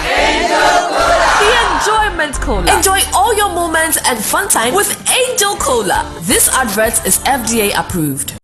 Ready for something refreshing and great tasting for your kids' enjoyment? Angel Cola. For your graduation enjoyment? Angel Cola. Beach hangout? Angel Cola. For all your refreshing moments. Angel Cola. For your parties, get-togethers, events, and celebrations, enjoy a chilled bottle of Angel Cola. Radio Grandma, today is your day. Over to you. Thank you. Enjoyment Cola. The Enjoyment Cola. Enjoy all your moments and fun time with Angel Cola. This advert is FDA approved. Ready for something refreshing and great tasting for your kids' enjoyment? Angel Cola. For your graduation enjoyment? Angel Cola. Beach hangout? Angel Cola. For all your refreshing moments? Angel Cola. For your parties, get-togethers, events, and celebrations, enjoy a chilled bottle of Angel Cola. Radio Grandma, today is your day. Over to you. Thank you. Enjoyment Cola. The Enjoyment Cola. Enjoy all your moments and fun time with Angel Cola. This advert is FDA approved. Ready for something refreshing and great tasting for your kids' enjoyment? Angel Cola. For your graduation enjoyment? Angel Cola. Beach hangout? Angel Cola. For all your refreshing moments? Angel Cola. For your parties, get-togethers, events, and celebrations, enjoy a chilled bottle of Angel Cola. Radio Grandma, today is your day. Over to you. Thank you. Enjoyment Cola. The Enjoyment Cola. Enjoy all your moments and fun time with Angel Cola. This advert is FDA approved. Ready for something refreshing and great tasting for your kids' enjoyment? Angel Cola. For your graduation enjoyment? Angel Cola. Beach hangout?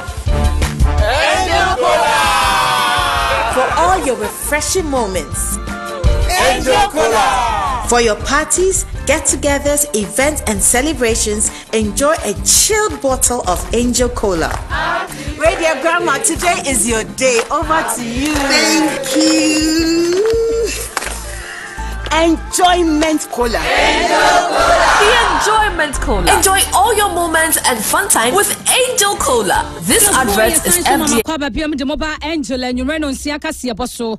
Na ebra so say ye dia ma no nsem ebrɛ it is abrɛ to for Africana de ani akyerɛ mu US minimum emprempren bɛyɛ na wɔtwe kakra mu nie ye hu de ɛkɔ so US ni Iran ntem toto pa ya hodo a wɔn mo tobro wɔn ho amanipa efiri mu ayarɛ ho sempa na no bibisa sɛ brɛbɛn ɛna sa ntɔkwa yi etuo betwa ntwade a ɛne na fɔm ngo de ye bɛte ayam ɛwɔ man mu pa ɛne wiase amansɛ mu baabi bia na no mo kana Donald Trump America mampani na no kɔpɛti no kyerɛ sɛ ɛnkyɛ wɔkɔ no ɛbɛbɛ wieyɛ de ɛbɛma na ba wieyɛ nyinaa ne sɛ ɛne supreme leader foforo ɛyɛ Mutaba Kamini yesi no wɔ no mu gidie sɛ krakye no wɔde asomdwie sɛ fata ɛbɛba Iran ne man mu ama ya twala ne mabɔne no wɔyɛ ne mani mu emu lɔ so awodoɔ sharia law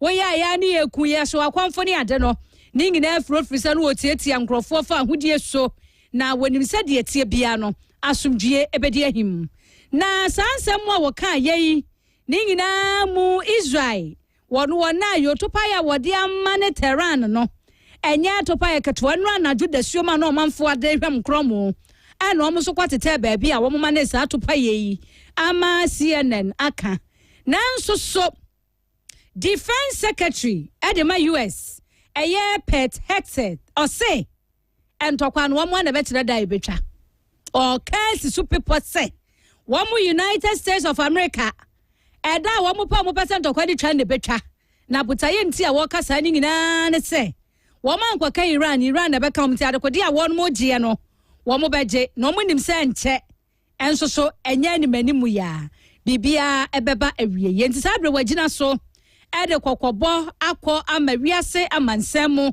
ɛne wɔn a ɛta Iran n'akyi nyinaa sɛ wɔn mo nya ahwɛ yie anyɛ saa deɛ sie no nsɛm mu ɛde bɛba no ɛbɛgye wiase nsɛm yɛgyina so na anwummerɛ no nsia kaseɛ bɔ ɛde ba wɔ akwan mu yɛde ne nyinaa asi aseda PSA ni adema Nazareth Fisheries mepachawo pani kɔhwɛ Nazareth ba yi ama coastal fo nyina fa mo ntoma pafra ye wo live catfish ho enti sɛ opa bi aton a oba pɛ ye beto bi ama na so akwa akoton sɛ wutu aton na so pɛ ne ba akopɛ no ye de bɛma wo sanso ɛna opɛ de ya ho a subogdu anse no ebi wo ho ɛna fingerlings ne bekyerɛ nketenkete na pɛsɛ onya omo so no bebre na ho a oba ye de bɛma wo sɛ wutu aton opɛ ne ba akopɛ so oba ye de bɛma wo Ghana fa na ba bia okasa yemfa bi mrewa ye bɛyɛ ne 10 pa na de abro na mum ye kyerɛ kwan ɛwɔ aboabo kɛse sokoba ye obɛfrɛ 0504 09652 na ne omo edi nkomo TK Boache Ventures SM kan kyerɛ sɛ tropical cables na ba na 1.5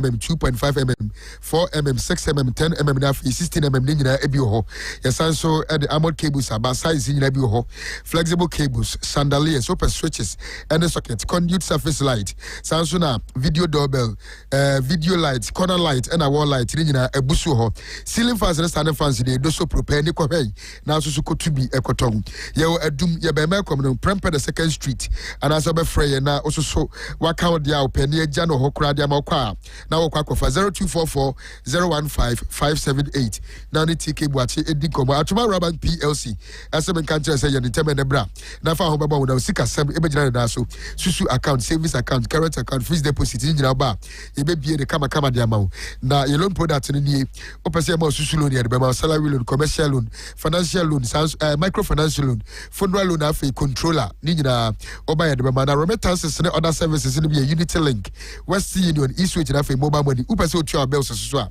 oba ye be hwe ma watua de kama frɛ ni nkomo 0501 387036 asante mantima say de ato apeti baabia ya to apeti baabia sa na me do Venus furnace roofing sheets na yakwa kope self lock modern self lock Erotiles industrial deep through step tile steel structure system ceiling fan and wall joints ningina yakwa ho na yakwa kope bi eno nti ceiling bia wo pe bia no ye be bi amawo na no na me yaka kire institutions churches, individuals, real estate developers, building contractors, distributing agents, say, Momra na mumetobi, na ho na mubenya na boomre mu na de saye animunyam ene ahohoaho ewom ye wo eye asokore mampon ye ni Trade Winds Company Limited ne di hwani mu frɛ 0501 549 796 and 0501 549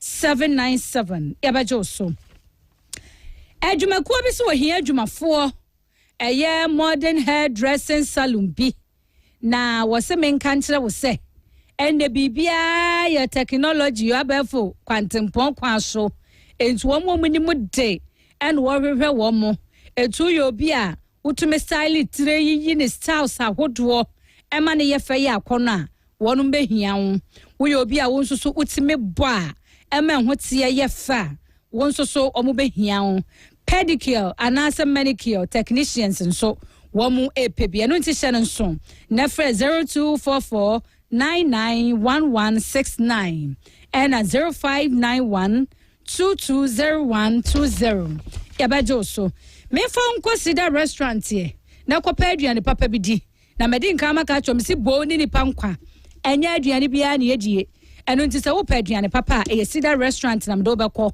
adwada brada okuada ya wade fiada memene da kwasi ada ya wonhia ya so kasa de hie nsuo kwan no so 106 for the Krugu Avenue Shannon so wo pa bia se fridge me dia so mahoho adwuma ne brenti okura wuntumi nya wo ko mbeye package ni fafefa dia mawo eno ti frɛ baby a wo bia ye be servo e was 0536 56 3036 na yabaje wo so memfa unkope painter papa wo bet painti wo da na me ka kyerɛ wo se wo si dan na se bin previous astar na nya fa kura paint ma na ye fe na wo so wanya da ade asia ma na ye fe so na wo di paint ka manta mo baby a wo di first anu nti enko baby keke ne nkoto paint bia enfa nkosrasra dan no ho nkose ho afe pepepe na wo sia painti afe kura da se mama obi yanko silk coat paints na yanko paint ya papa ye wo exterior paint ya ye wo silicone paints mineral paints graviato paints travelato paints roll so paint more Mr. Mo paint die yes entutu a paint na efa akono se paint wo dan ho a no hu say yes na din no so rollosa paint and ye wo interior paint wo ho your glass paints plastic one and your latest paints silk paints silk matte paints na ban deco paints nso a ye wo mamarito paints palace paints metallico paints PL paints PLE paints cashmere paint prestige paint velveto paint viabella paint mu paint die de sa so na ye wodan ho madan ho ye akono ankasa ene ye wo floor paint ahodo ye wo 3-in-1 floor paint liquid glass paint ene ehon keka ho nyina da ye woni nyina bi paint mo polythene paint wo wodan ho say yes treatment painting na so obi eno nti hye nso ene ye wo mix color enso so ewo ho it's any color of your choice ye be ma obi for wani chemu abrepo ye Ben Samad Hotel for 0249 807054 and 0200 309029 mimi say paint ya mekoto eye mamaliko and velveto paint di dia dodo shenen so sa afa ma yadofo ye gina we so de anwumre no nsia kase eboni nyina asi na yemfa na ase ma semofo aboaje da costa wetintim samna boaboa no wani mini abema Emmanuel Safomafo na fe Kesi Solomon ena Faiza ena eboa yen eboa me betna ha DJ Waisa ena die call Facebook no so na asomfo a adofo bi so de wadwenkyere fa Facebook no ne text messages awodo ebaye ye damu nyina mase ema mu nyina monitie ni mo ne hwade na dadi eye bondi ata mechia me maame Helena ba dadi mechia na dadi buachi ya dom Brema New York woso wochia wo bibia na wotie ye live dadi yanso so ye je so pa na asomfo ye the finance minister Efia Achia Brogia aka Medibe wo meni ya Brema emoso hene asonaba Kofi Tiasi. I said, you more, you are more so in Ashwaba. Yeah, very weekend, and yes, I'm going to go this match. We imagine to our classes. My member birthday went to us so quick. Now, quick. Kuya, Emfa, and Kaiba Seminembra. Happy birthday, and comma, Chef Faustina, or Juba, Ewo. Edika Royal Hotel, was a coupon, and I would Danko Position on to condemn Fosti. Normal when you chase, can never be bring away Juma so and Cosos are Omo home by free Araho doing national general Naso, Danina. Happy birthday to you, Chef Tina. Sanso Anna, Chief Executive Officer at the Vivinas Collections, Sister Vivian, where everyone can say Uknu, Odogu, I'm not say Yamfa Emau, and Odogu culture. Or say Yankopon Sha non to condemn, or Pawasempa Edo ye, na Enaya Wauda Idie, on Shrow, on Ton Quandem, where Juman Koso, Usika Semunini, now for your accommodation so in Yan and Naso, Nina Yere Pafamano, non so and Somosa, and into happy birthday to your sister Vivian, our wasa a coupon, Yankopon, Unshrow.